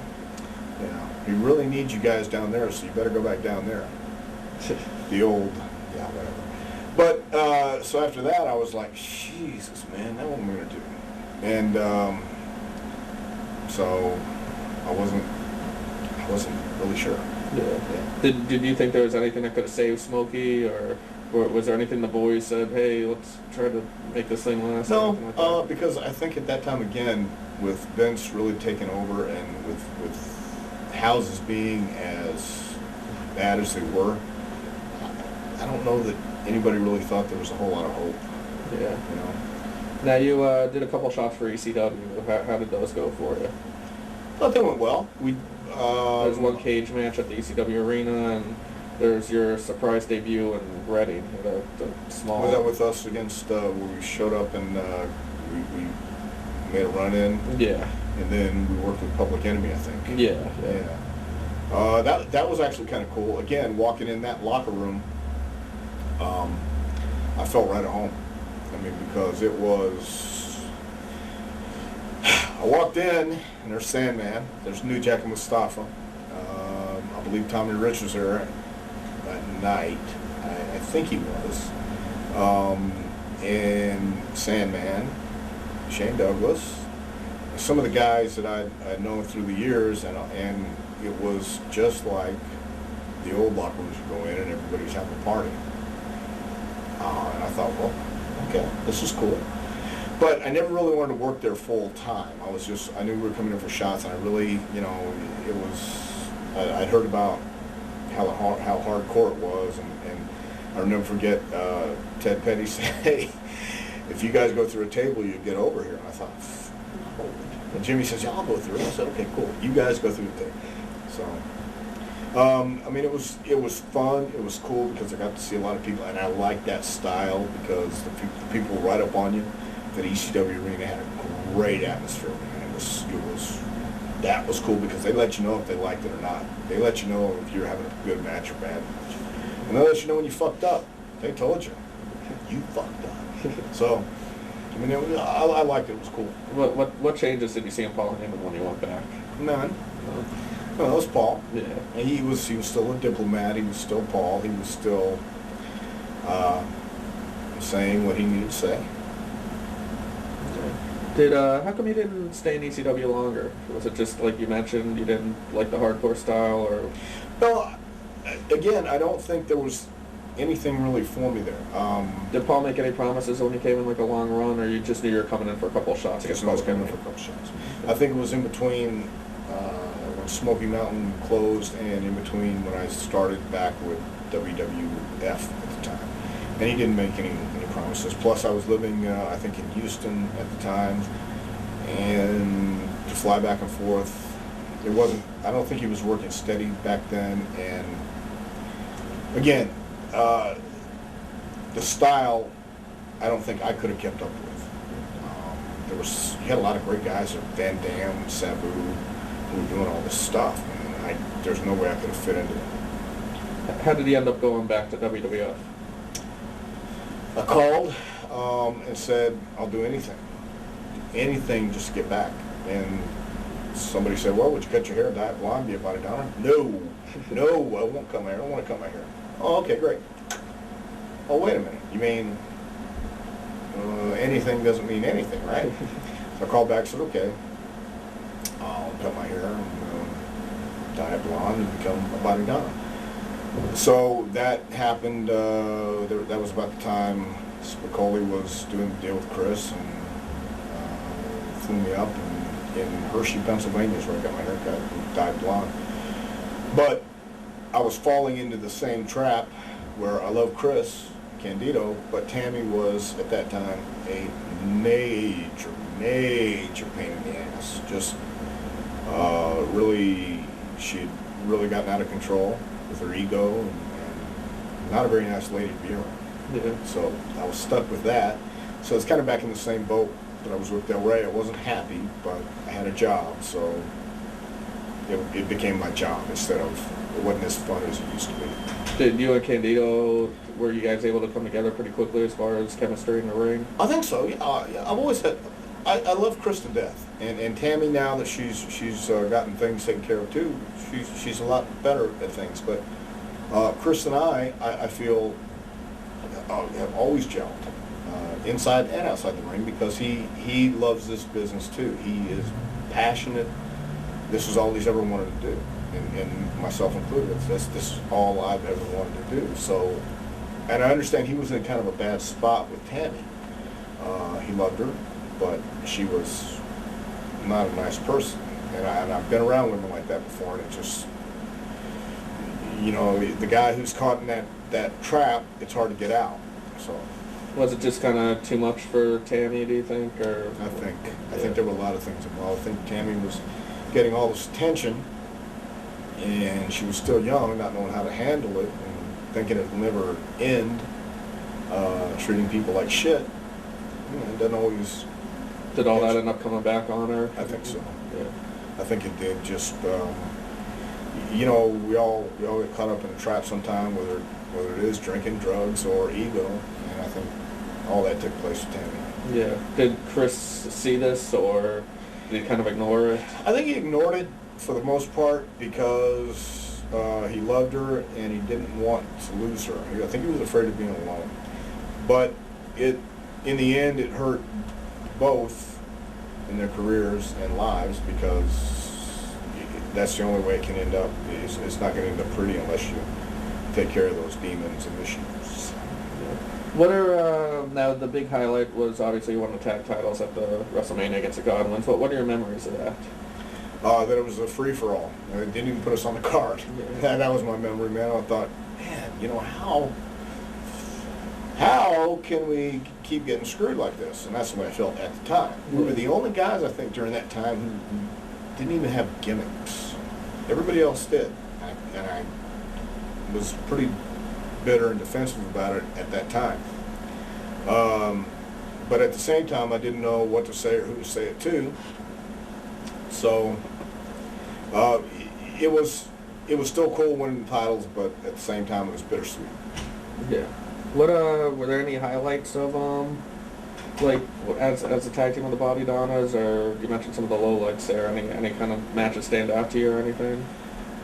Honestly, we worked with the Godwins because that was about the only team. The new Rockers, That was Al Snow and Janetti, right?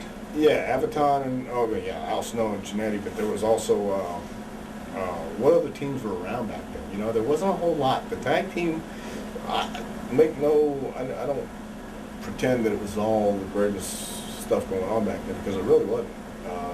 The tag team division, the Smoking Guns too, wasn't really popping back then. So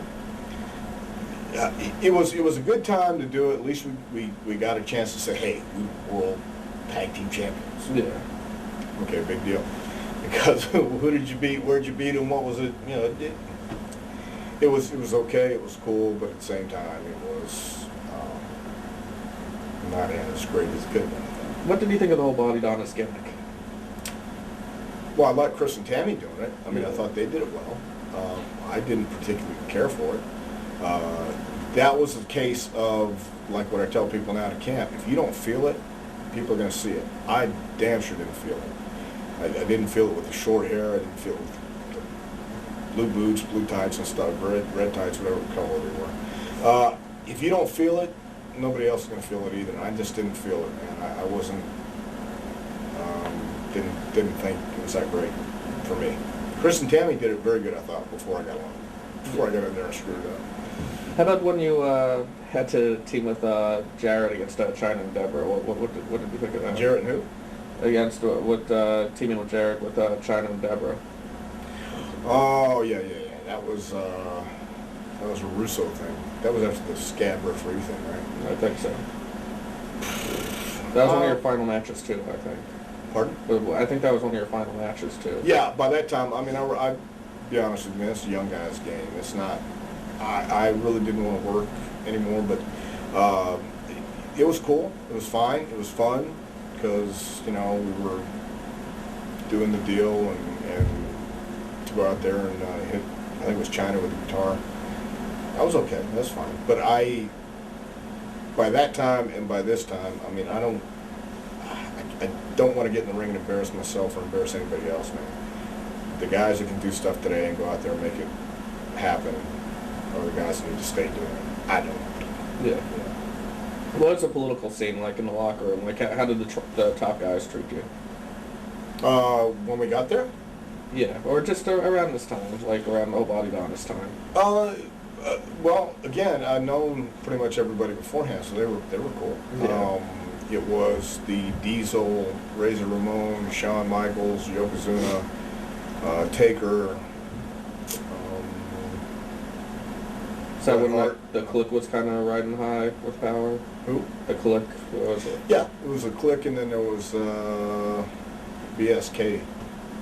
So I pretty much, I wasn't going out to the bars back then as much.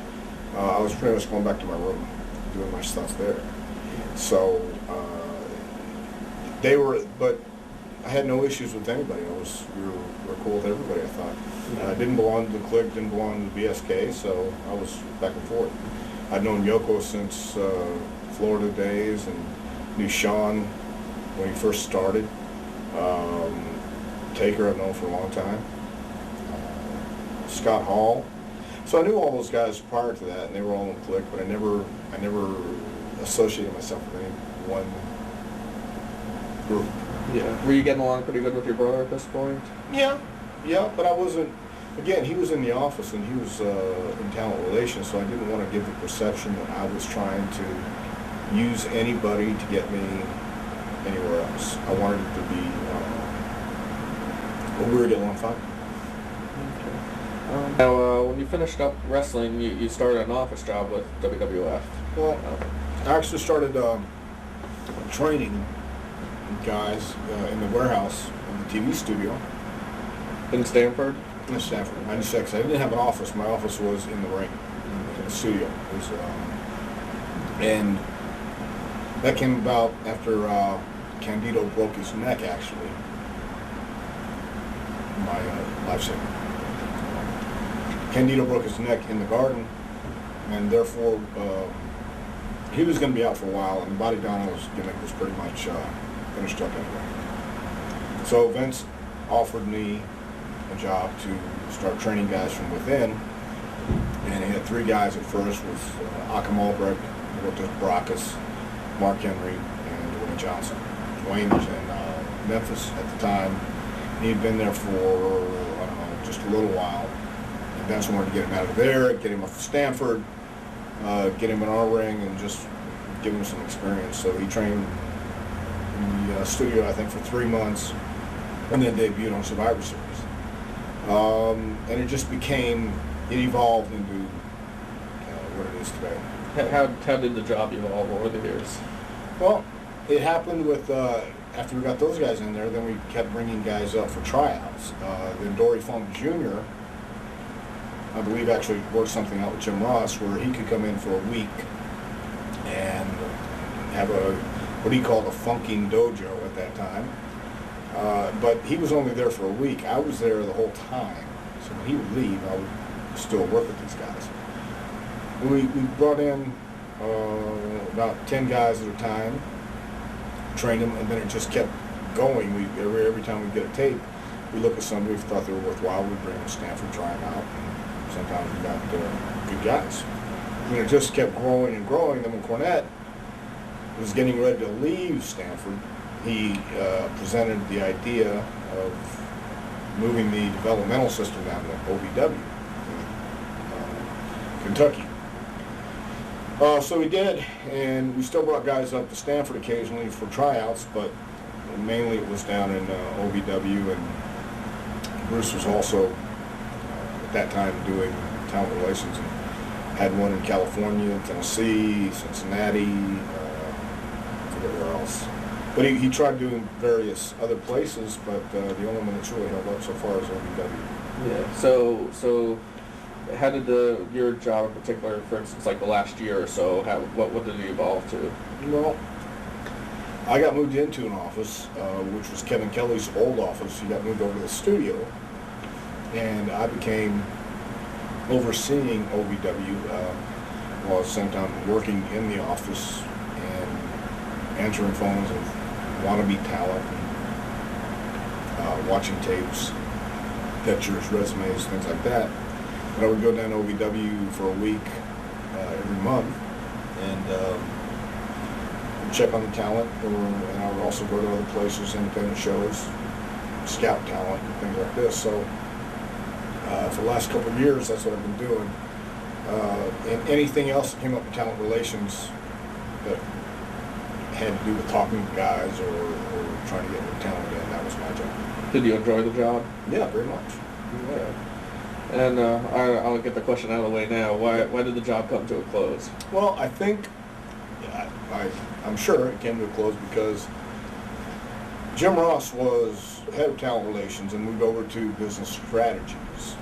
John Laurinaitis took over the job, and I believe John wanted people in that position that he could look to and have his people there, have people that he wanted to do things his way. And that's pretty much why I think I wasn't doing things the way he wanted them done. So John made the change. Okay. So it was kind of just like you wanted his people there. Can you get into detail like what you were doing that he didn't want done? You mentioned Sure. that. John is a corporate fella. He's a guy who believes in the corporate structure. And he wanted me to do the budget, which I attempted to do, but I left it to the people in finance to do because I thought they did a better job. My forte is wrestling. My forte is looking for talent, getting in the ring with talent, and expressing to talent what needs to be done. I think in the corporate world, you need people who can live by the corporate structure and do things the corporate way. And that's great, that's good. But also in this business, you need people who understand wrestling, who understand workers, who understand working, and what it takes to get the point across. I believe I do that. John wanted me to be, I believe, more corporate and more of a businessman. I wasn't doing it to his satisfaction. So John has every right, being that it's his department, to make that decision, and he did. Some of the things that John wants to do or wanted to do, my opinion, looks great on paper, great in theory, won't work in practice. Because I've tried some of them. And through my experience, I thought it was up to me to convey this information to someone so we're not wasting our time trying to do these things when I know already they've been done and they didn't work. But be that as it may, John has other ideas and he has a right to do it. What are some of those things? I mean, well, my experience working with 2 rings in the same room have been that when you have people around each ring and something happens over here while you're trying to learn over here, there's going to be noise, there's going to be distractions, and then it's going to be counterproductive. Just my experience. Let's say having the guys practice 7 days a week for 8 hours a day is counterproductive because really your body's going to get fatigued, your mind's going to get fatigued along with it, and instead of learning more, you're going to be injured and retain less. Just by experience, because I've done it. I think doing unnecessary drills and unnecessary bumps, and again, what's unnecessary, it's all subjective, but just doing bumps for the sake of doing bumps or beating the guys just for the sake of beating the guys, I mean, their bodies going through all this punishment, it's counterproductive. You want the guys to learn how to work. You want the guys, I think the idea of a developmental system is to see if these guys can show up on time. Are they reliable, dependable? Do they do what they're asked? Do they learn how to get their time cues? Can they go on a TV show and do a promo? Are they going to learn all that? Can they get that down? I think so if you teach them how. You cannot duplicate WWE in a developmental system. You can get as close as possible, but still it's going to be so far from what WWE is that the only way you're going to learn is to go in the WWE system. You get in the developmental system, you learn the basics, fundamentals. That's what you're going to learn. Get to WWE, it's like OVW's college. WWE is what you do when you get out of college. You learn. You go to school to be a lawyer, you learn all those things in school, but then you get into the real world, things are going to change. And that's what some people get and some people don't. Some of the things that really sound good on paper, you're going to get more done this way. No, you'll actually get less done. I've done it. I've been there. But when I again relay these feelings, they weren't always met positively. So what do you think of the job that Johnny Ace or Lauren Tyvus, what do you think of the job that he does there? He just kind of started it not too long ago, right? Okay. Well, he's actually been there, I think, a few years now, under Jim Ross. As far as assuming Jim Ross's role.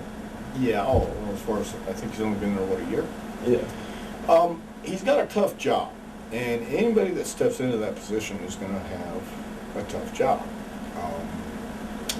I think Laurinaitis is doing the best he can with that position because he has to listen to Vince, he has to do what Vince wants him to do, or try to get as close as possible. And it's easy for someone to knock anybody in that position because no matter what you do, it's not going to be a popular thing. I think John is still learning about that position. I think he's learning a lot. And I think he's going to learn that you don't always make the right decisions and you don't always make the popular decisions, but you have to live by your decisions. You can't pass the heat, not that he does, but you can't run from it. You're going to have to face it. And I'm sure that one day he will. And maybe he is now, I don't know. Now, just so people understand exactly what that job is, what are some of the things it entails? Well, as I believe he's vice president of talent relations. Yeah. He negotiates contracts. It's up to him to make sure. He also books the cards, the house show cards, but he also makes sure when the talent has issues, whatever issues they might be, he handles that, and that can range from showing up on time to personal issues, things like that. It's also making sure the budget is on track, and he makes wise decisions in hiring talent. And that's why he has or should have people that know talent and can give you these points of views. Then you decide. So there's a lot of things he's responsible for, and one of the main things is when talent comes in, he needs to sign talent that's going to benefit us. Do you think that he's not always doing that now? I'm not going to say that he's not always doing that. I'm just going to say that there have been times that advice has come his way that he hasn't always taken, or suggestions have come his way that he feels aren't beneficial, which is his prerogative because he's got to live and die by those. And sometimes they come back and bite you. And I just think that John's got a lot on his shoulders. He's got a lot to do and a lot to answer to, and he's in a tough spot. So when suggestions come his way, it's up to him to decide which ones to go with and which ones not to. So he's got to make the call, and whether they're right or not, I guess Vince makes that call. Are there any suggestions that you can share with us that you thought that really should have gone through and they didn't? I think, not necessarily suggestions, but I think that one of the things I felt was not necessarily a huge mistake, but it was a mistake, or it was wasn't a decision I would have made, was to let a guy like Steve Bradley go. It's something that I feel if you would have given Steve Bradley an opportunity to just be seen on the road in the house shows,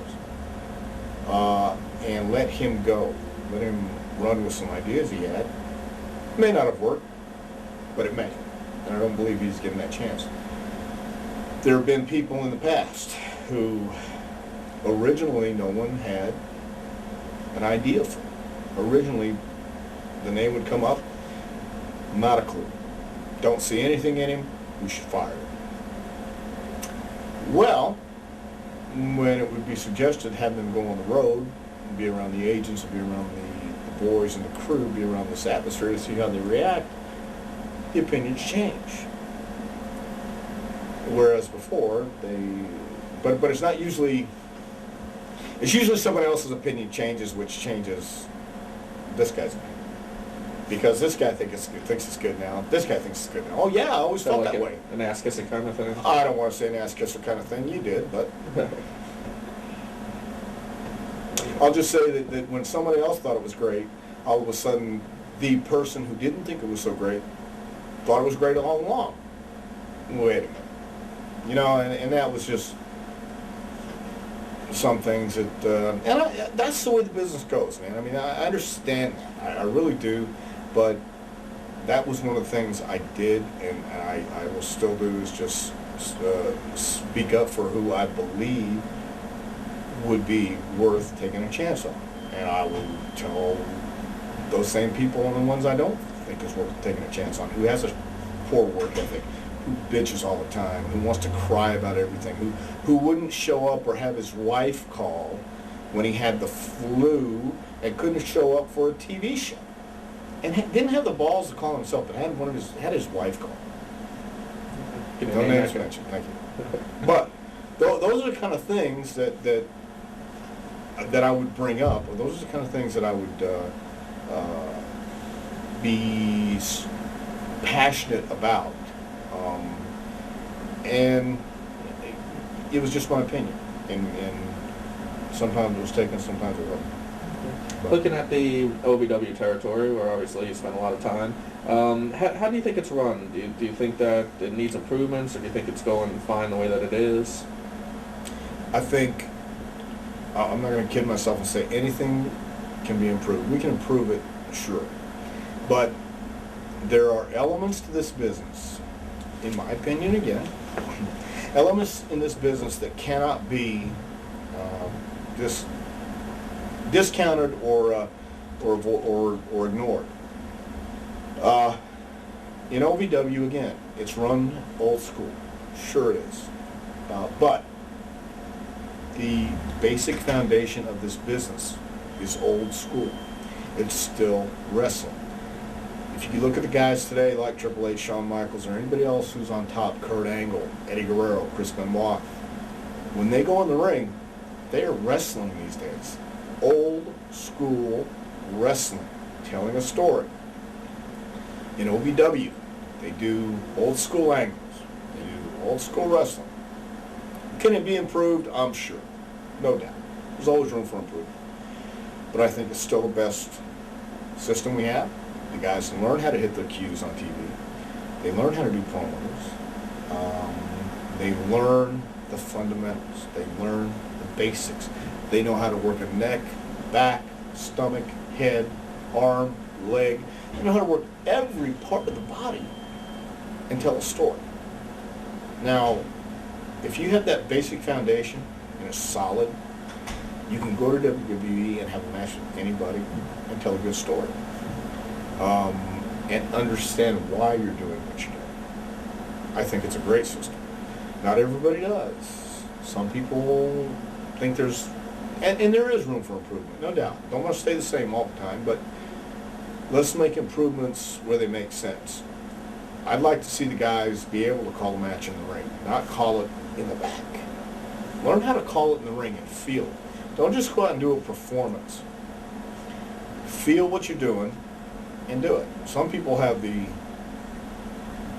line of thinking that these guys need to know how to call it in the back and then go out and perform it. I don't agree with that at all. I agree that you need to sometimes know how to call it in the back and go out and do a 4-minute match, but you also need to know if you're scheduled for a 4-minute match and you get up to the gorilla position, they say now you only have a minute and a half. You need to know how to cut that down and still make that story mean something. So that's what they're learning in OVW. Do you think that OVW is enough, or do you think WWE should have other developmental territories like they used to have? Well, other developmental territories would be okay. I guess one of the issues about having one developmental territory is that everybody works the same. I don't agree with that either. I think that everybody will learn the same thing but put their own spin on it. If you have more than one territory, I think it's great because it gives it's natural. You have the opportunity to see more people, and if somebody, like for instance, lives in California, instead of going to OVW, if we have something in California, hey, guess what? You're there. And I think it would be good if you had the kind of people running it who understand that there are certain elements to this business you still need to teach. Feeling it in etiquette, not only in the locker room, but just outside the business, how to handle yourself. These are things that are very important in OVW that nobody else is bringing up. Back in the day, we used to learn all these things from the veterans. There's not a lot of veterans around anymore to teach it, so it's a dying breed. And Cornette's one of the few veterans, I think, that still understands it, for all his eccentricities or whatever. Do you think that WWE pays enough attention to the developmental system, or it should get more money, or? I think they're paying more attention to it now because there's nowhere else to get talent. WWE looks at a lot of independents, a lot of tapes, see some guys out there, but the ones that go to OVW are the guys that we're looking at because we're paying them and we want to get them ready. So they're a huge part of WWE's future. And again, I think with those elements of having someone tell them why they're doing it is something that not a lot of schools are doing these days. So I think they're paying a lot of attention to it. Do you think that they rush guys up to the main roster, or when they get to the main roster, they rush them too quickly into roles? Well, you can make a case for that, but at the same time, I feel that if somebody's going to make it, and somebody has that potential, what they need to do is be around the WWE locker room and system.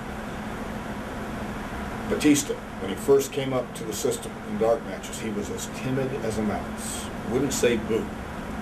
But once he got around that system, got around guys like Triple H and Flair and guys who can gravitate towards them, that's the way you learn, because then you'll get in the car with those veterans, or you'll eat lunch with them, and they'll talk to you about how you need to act, how you need to present yourself. So have guys been brought up too soon? Sure. But the only way you're going to learn is to be thrown in the water sometimes. A guy like Matt Morgan might have been brought up too soon because Matt, for instance, as an example, watched Andre the Giant as a kid. That was his favorite wrestler. Now, if you watched Andre the Giant, then you would say, I want to be like him. Well, Andre was a gimmick. You can't be like Andre. Even Andre had to sell. Matt didn't understand in the beginning how to sell because he's a big guy. If he got hit, if you're in a real fight, you don't really sell. You don't want to let the guy know you're hurt. And Matt wasn't getting that at first. So now in OVW, he's eventually catching on that you have to sell, but you have to sell logically and make it look real. Otherwise, it's going to look hokey. Some guys, when they bring them up too quick, they don't catch on as quick, and they get sent back down. But if you get brought up, that's the only way you're really going to learn. Okay. Now, this is a question that every aspiring indie wrestler wants to know is, you mentioned you scouted talent, you went to indie shows. What exactly did you look for in talent? A guy who can go out there and tell a story. And people ask me all the time, what do you mean, tell a story?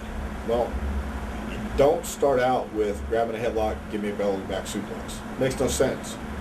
Build your matches. Know where you are on the card. If you're in the first match, don't do all this stuff. Flipping, flying, going on the floor, doing 13 half a Coronas or 14 toupees. I know it's Hurricane and toupees, all that stuff. But it doesn't matter because that's about what it means. You're not telling a story. You're just showing that you can do a bunch of high-flying stuff.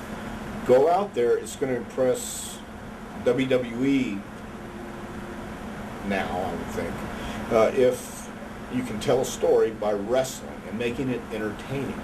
A lot of mistakes the guys make when they grab a hold, people start chanting boring, and then they get really nervous and they have to go in the spot. No. They have to understand the guys in the ring are conductors. They're telling the crowd how to react. The crowd doesn't tell the guys in the ring how to react. So they need to just calm down and tell a story by working a hold and have an exciting match. It doesn't mean sitting in a hole all match, but learn your fundamentals, learn the basics, and learn how to have a match around that. If you're working the arm, stay with the arm. If you're working the head, stay with the head. But tell that story and show me you're trying to beat the guy, and make it convincing. Chris Benoit and Eddie Guerrero, not the biggest guys in the world. Benoit, everybody's knock on him is that he has no charisma, can't talk. When Benoit steps in the ring, you believe he's trying to beat this guy. Eddie Guerrero the same way. Go out there and feel it. Instead of doing a performance and doing all these high spots that don't really mean anything, watch some of these guys like Triple H versus Shawn Michaels in a match that they had last December that I keep bringing up when I do these camps, because they actually wrestled and told a story. Triple H has never done a moonsault in his life. The Rock has never done a moonsault in his life. Austin never have a Corona. Well, he has had a few Coronas. But point is, he's never done any of this flipping and flying stuff, but they were over. Why? It's because of how they did what they did. It's not how much they did. It's how they did what they did. And you have to remember, too, it takes time. all those guys from Rock, Austin, Triple H, Shaw, they evolved and they became who they are. They didn't just all of a sudden come on the scene and this is them. We were talking about being a heel earlier.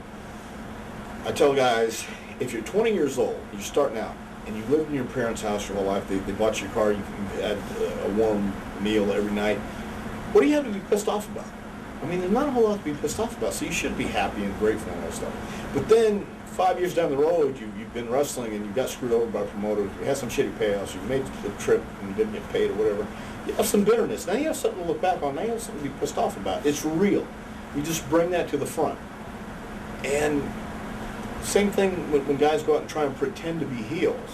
Now, I'm not buying it. If they're not badasses for real, then I'm not buying it.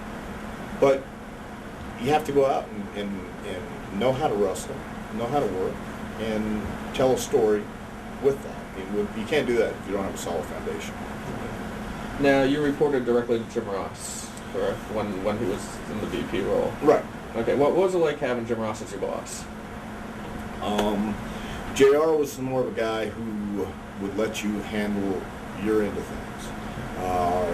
When I go to JR, he would take my opinion for what it was. And, if he had a change or something he wanted me to do, he'd tell me. I have the greatest respect for JR. There were times when he could be gruff. There were times when he could be short. But usually it was because there was an urgency to it. But he pretty much let me handle OVW and handle the developmental part of things. So I have nothing but the utmost respect for Jim Ross. Why do you think that he left the job? Pardon? Why do you think he resigned from the job? Because he wanted to go and do the business strategies part of things. That's something I believe he's always wanted to do.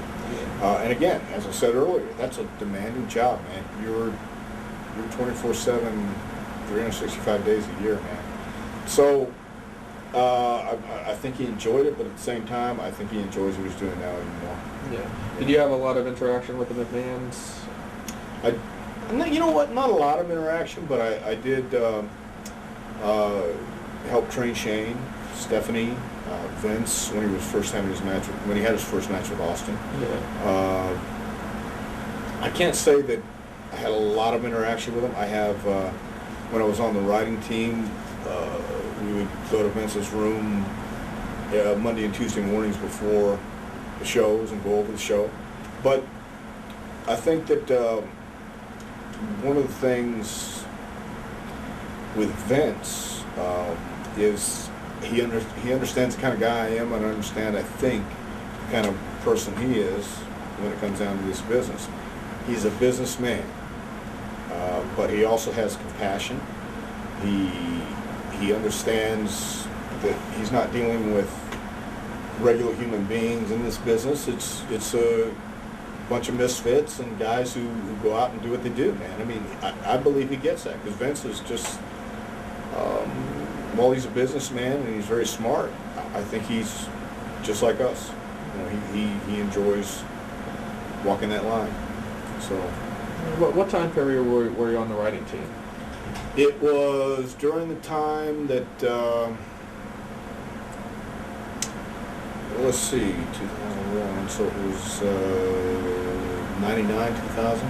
Okay, what was that experience like? I'll be honest with you, man. I didn't contribute a whole lot. I was there thanks to Michael Hayes. I showed up for the meeting in Vince's office, and I just kept going.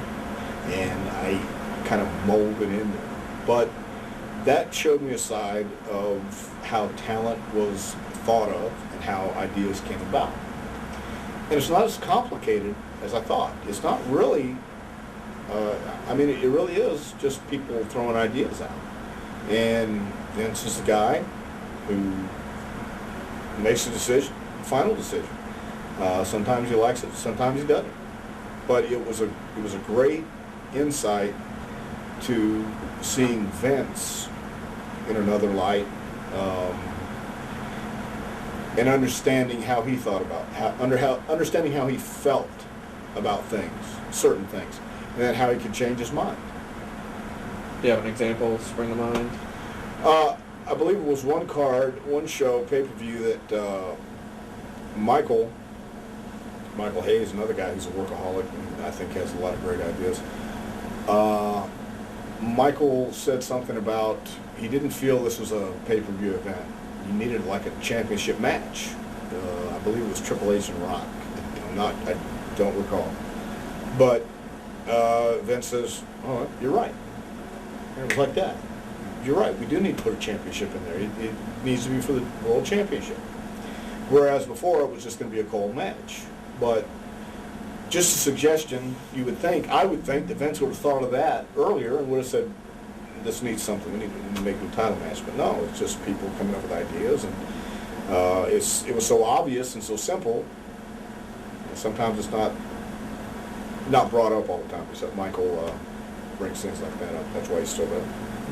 Yeah. So the writers' meetings would just be pretty much everyone around the table just tossing out ideas, and then Vince would say yes or no? You would have ideas to come in and pitch, or you'd have ideas of some kind of a format, but I'll be honest with you, that really wasn't my forte. Yeah. When I was doing that, I was going to the writers' meetings, I was doing voiceovers for metal and international superstars, and then I was an agent, and plus I was doing Bite This. So I had a full day, a full week of being around, from the writers to the VOs to Mike This to everything, and it was just the experience of watching how the show came together, and listening to different ideas, and listening to Vince contemplate, and then hear everybody's views and ideas, and then picking which one felt best to him. Now you mentioned you saw in these meetings how talent was thought of. How was talent thought of?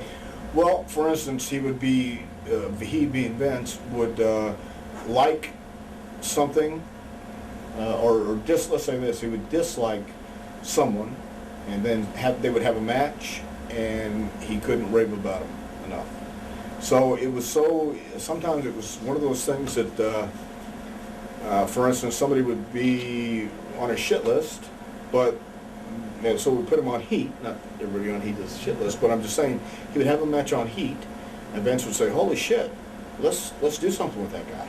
Let's give him an opportunity." And sometimes it's as obvious as having someone there under your nose being underutilized and not even realize it until someone brings the name out. I think Teddy Long, for the longest time, was just a referee. And finally, I don't know whose idea it was, but Teddy got the job as being a manager for Rodney and Mark. That's something that was so obvious that sometimes it takes somebody else to bring it out. You know, you're so close to it sometimes you don't really see it until somebody says, "Hey, by the way, what about this guy?" And Vince was very honest in his opinions and the way he assessed talent, or the way he asked. He would ask opinions. He would ask different people around the table what they thought. Did people pretty much give Vince the answers they thought that Vince wanted to hear, or were they honest? That's a big misconception, because I hear that all the time, that Vince surrounds himself with yes men, and that wasn't the case when I was around. Michael Hayes, the only one I can really speak for that I was around, was the one who really said what he thought. Brian Gerwitz is another guy who I felt was very honest in the way he felt about things. It didn't always match Vince's opinion, but I think he appreciated those guys giving a different opinion. Because Vince, from what I know, from what I've seen, Vince would rather have somebody give another view that he can think about and hear just something different, so he can think about it for a little bit, and then it may sound more credible than his idea. I think that's more what Vince is looking for, instead of somebody just say, "Oh yeah, that's great, Vince." I hear that, I've heard that before, but from what I've seen, that's not the case. Michael Hayes is one guy who will give you his thoughts, honestly. How about Stephanie McMahon and Triple H? Do they really have a lot of power there right now, or have they cornered it? Or a lot of times you hear about them, they want the yes men. Have you seen that at all? Well, Stephanie's head of the writing team, and Triple H has some great ideas as well. He really does, in my opinion. He knows the business. He does know. But as far as how much power each has, I mean, you don't get that spot by not having power. You have to have power to get where that spot, and whether that's good or bad, I guess, which decides what side you're on. So my side is I've always got along great with Triple H, Stephanie. It's the McMahon business, and they can do what they want. Bottom line. Are they gonna help their friends? I think that's the way the business always has been. People that you want to be there, are the people that are going to be there. I'll never forget, Pat Rose asked Bill Dundee one time, what do you have to do to get a break? And Bill said, well, the first thing is you have to have somebody who likes you. That hit home with me. You're right. If somebody doesn't want you there because you're going to be a pain in the ass or just hard to deal with, why would they want to put you in a spot of power? Doesn't make sense. Now, you mentioned you worked as an agent. Yes. What exactly does that job entail? Putting together a match, and this was something that I wasn't that comfortable doing. You would have a match. Sometimes we'd have 2 or 3 matches, and I'd get with the guys and go over the match, tell them what Vince wanted. They would talk about the match. You would suggest things, and make sure the match goes. Let them know how much time they have, and set up a gorilla. For instance, if you needed a camera angle, you let the director know what side of the ring they're going to be on, so you can get the shot. And you just carried out, made sure the guys carried out what Vince wanted, to get to the end result in the most exciting way you can.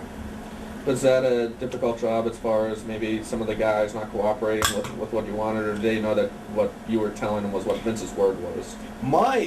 The problem I had was going up to somebody like,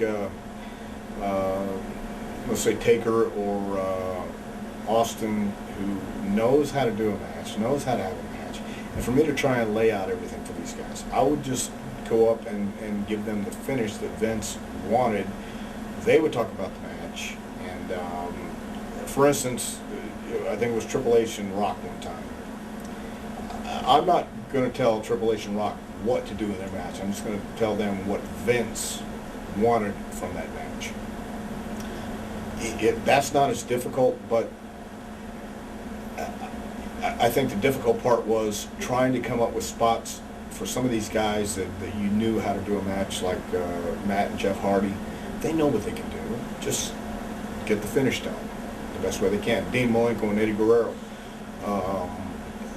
Again, I felt my job was just tell them what Vince wanted, whereas some other agents want to lay out the whole match.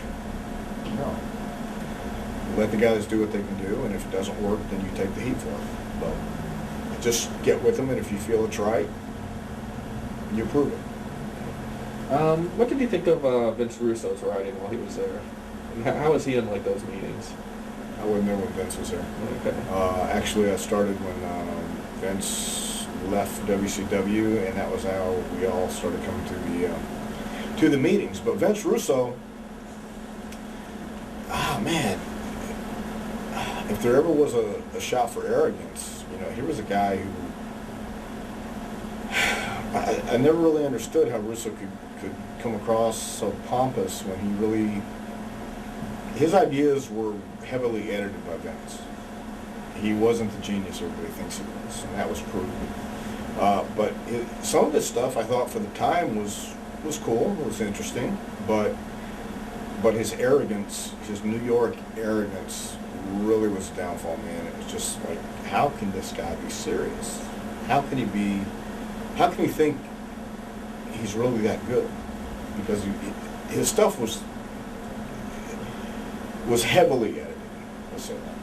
So I knew Vince a little bit, but the main thing I saw from him was arrogance and just overconfidence. He has to be confident, but he was way overconfident.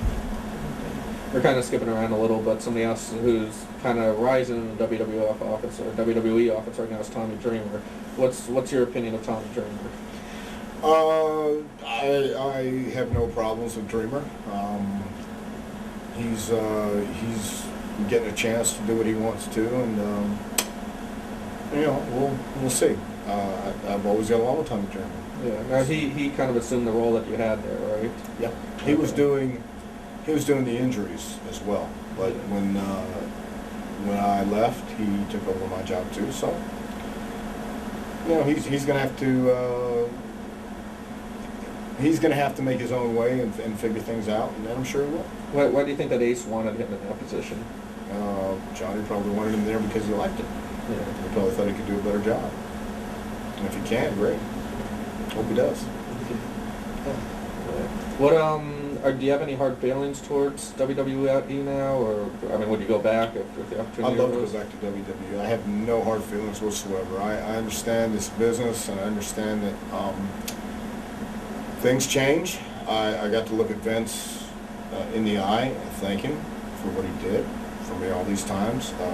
As I said earlier, he sent me away for 15 weeks to rehab, and that's something I can never say thank you enough for.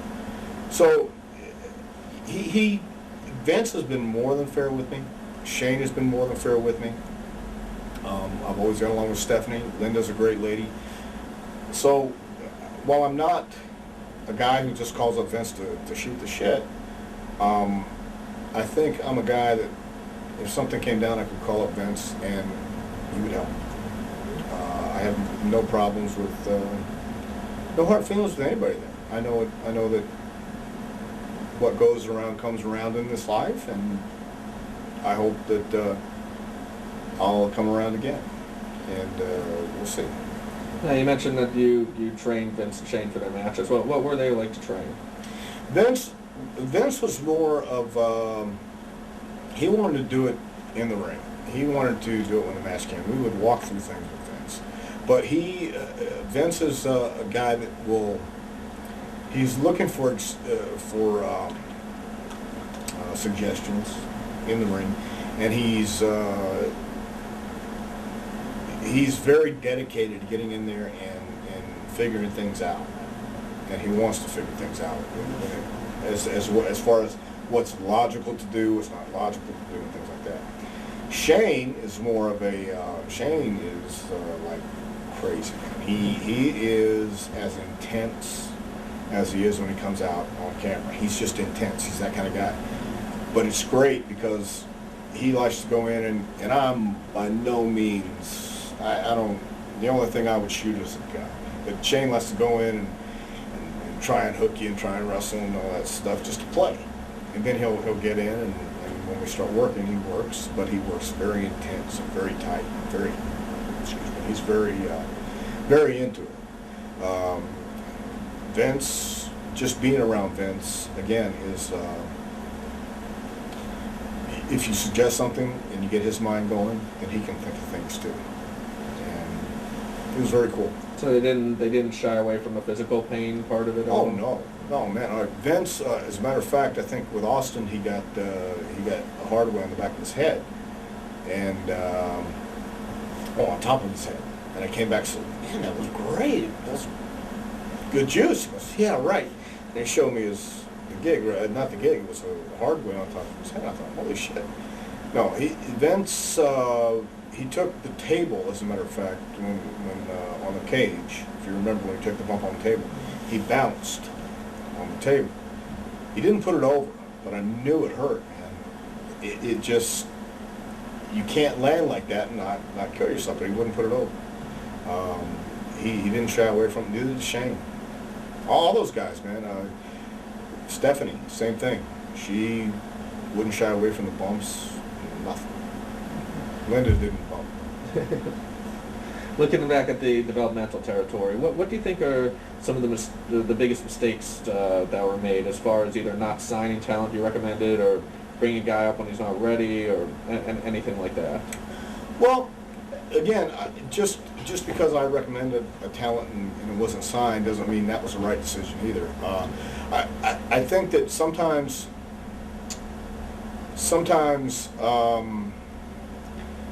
the emphasis can be on too much old school. You do need old school as a basic foundation, but you also need to incorporate some of the WWE practices. And I'm not saying all of it, but for instance, if Matt Morgan is going to make it as a big guy, let him be pretty WWE-like. In other words, yes, he'll be the champion of OVW, but let's make him special, and let's also have him call stuff in the ring. I think that was one of the things with Batista as well. Batista didn't learn how to call a match in the ring in OVW. He was being protected by calling every move for him in the back. But you need to sometimes throw them out there in OVW and let them learn how to call the match.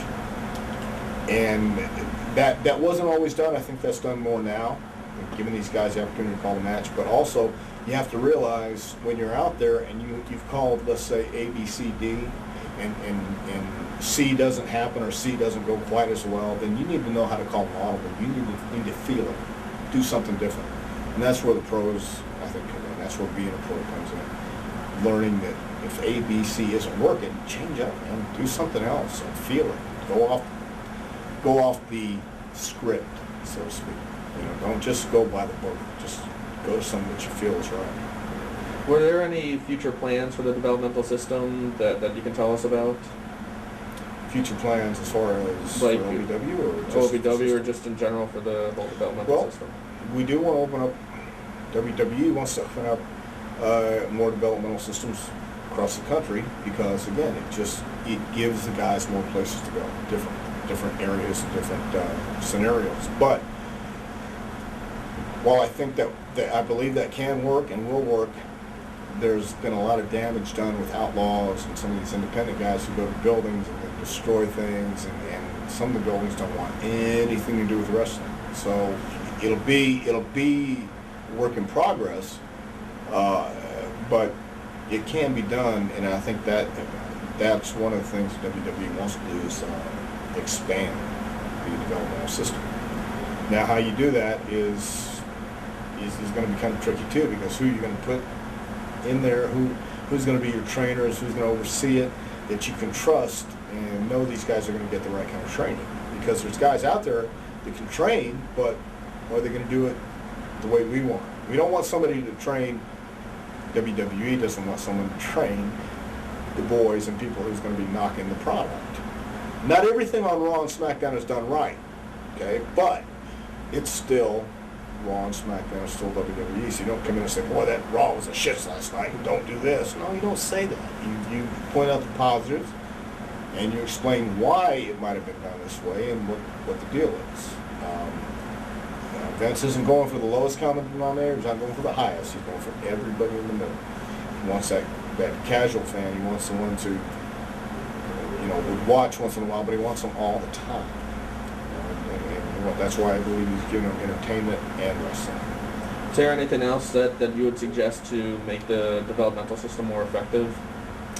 Not that I can think of right offhand, because I think OVW does a great job. I think with watching old tapes, and the reason I believe in watching old tapes is because you might find something that hasn't been done in a while, and you can use it, and it'll be new again. But also being told about the other things in this business that a lot of guys didn't learn until later on. It was too late, like quarterly taxes, issues that you don't want to get yourself into. If you go to a bar, don't get in a fight, man. I mean, it's just going to lead to more trouble, and that's happened to one of our guys already. I don't want to mention names, but again, just things that you would think are so common sense are being brought up in OVW, and these guys are being told about it. So if they get in trouble, it's because they're idiots. So I can't think of any other improvements. Do you feel that the McMahons or the other higher-ups like Johnny Ace and WWE, do you feel that they listen to these suggestions, or do you think that they just want to hear what they want to hear, or if you're not fitting in with what they want to say, then, okay, they'll toss you aside? Or No, I believe they're listening to the suggestions. I believe they're making their own assessment of what they should do, which is what they should do, I guess, because it's their company. And if they're getting people around them that are giving them good, sound suggestions, then that's what they should do. Nobody's perfect. Nobody's right 100% of the time, but they being Laurinaitis and Vince and Stephanie, they have to decide what they think is solid and what they think is the right way to go. People can suggest all day long, but doesn't mean all the suggestions will be taken. now, besides like telling a story or something like that, or the other stuff you mentioned, what do you think of an aspiring wrestler? What advice would you really give an aspiring wrestler right now, as far as maybe what should be on a videotape or what they should do to really improve themselves and get the attention of WWE? Number one, look the part. Look like a wrestler. Look like an athlete. Look at the guys who are on WWE and look at the roster. Where would you fit in? Who would you be working with? We can't have a whole crew full of Spike Dudleys and Rey Mysterios. They are the exception. But they don't realize what Spike had to do and what he was doing before he got there. Same thing with Rey. Yeah, they're small, but they are the exception. Look like somebody. Don't. Just because you want it doesn't mean you're going to get it. And the other thing is, don't give up. Persevere. But get to the gym, get a tan, look like a wrestler, look larger than life, look like somebody. And send the tape in, make phone calls. Don't give up. Perseverance. I mean, I tell people it's all about timing. Just because it's not your time now doesn't mean it won't be later on. There's another guy, Mike Bucci, been waiting and waiting and waiting and waiting and just busting his ass doing everything he could. Nobody had anything for him. But he wasn't going to give up. And he did what he had to do to get noticed. And he's going to be a big influence on He's got the Dean Simon gimmick now for people don't know. He's going to get a break. He's going to get the ball. He's going to get the chance to run with it. And that's because of Mike. That's because he didn't give up. And he made other people believe it. So and that's what it takes. It's not fair all the time. But perseverance and not taking no for an answer is the best thing I would suggest. Okay. Any closing word for the fans or anything? No, I can't. All I can say is I feel like the most fortunate guy in the world to be able to do what I did for over 20 years. And for this, I would hope I'd be back at WWE, but we'll wait and see. And I just want to thank anybody and everybody who's ever been on my side. And for those who haven't, so on. All right, thank you very much. Very cool.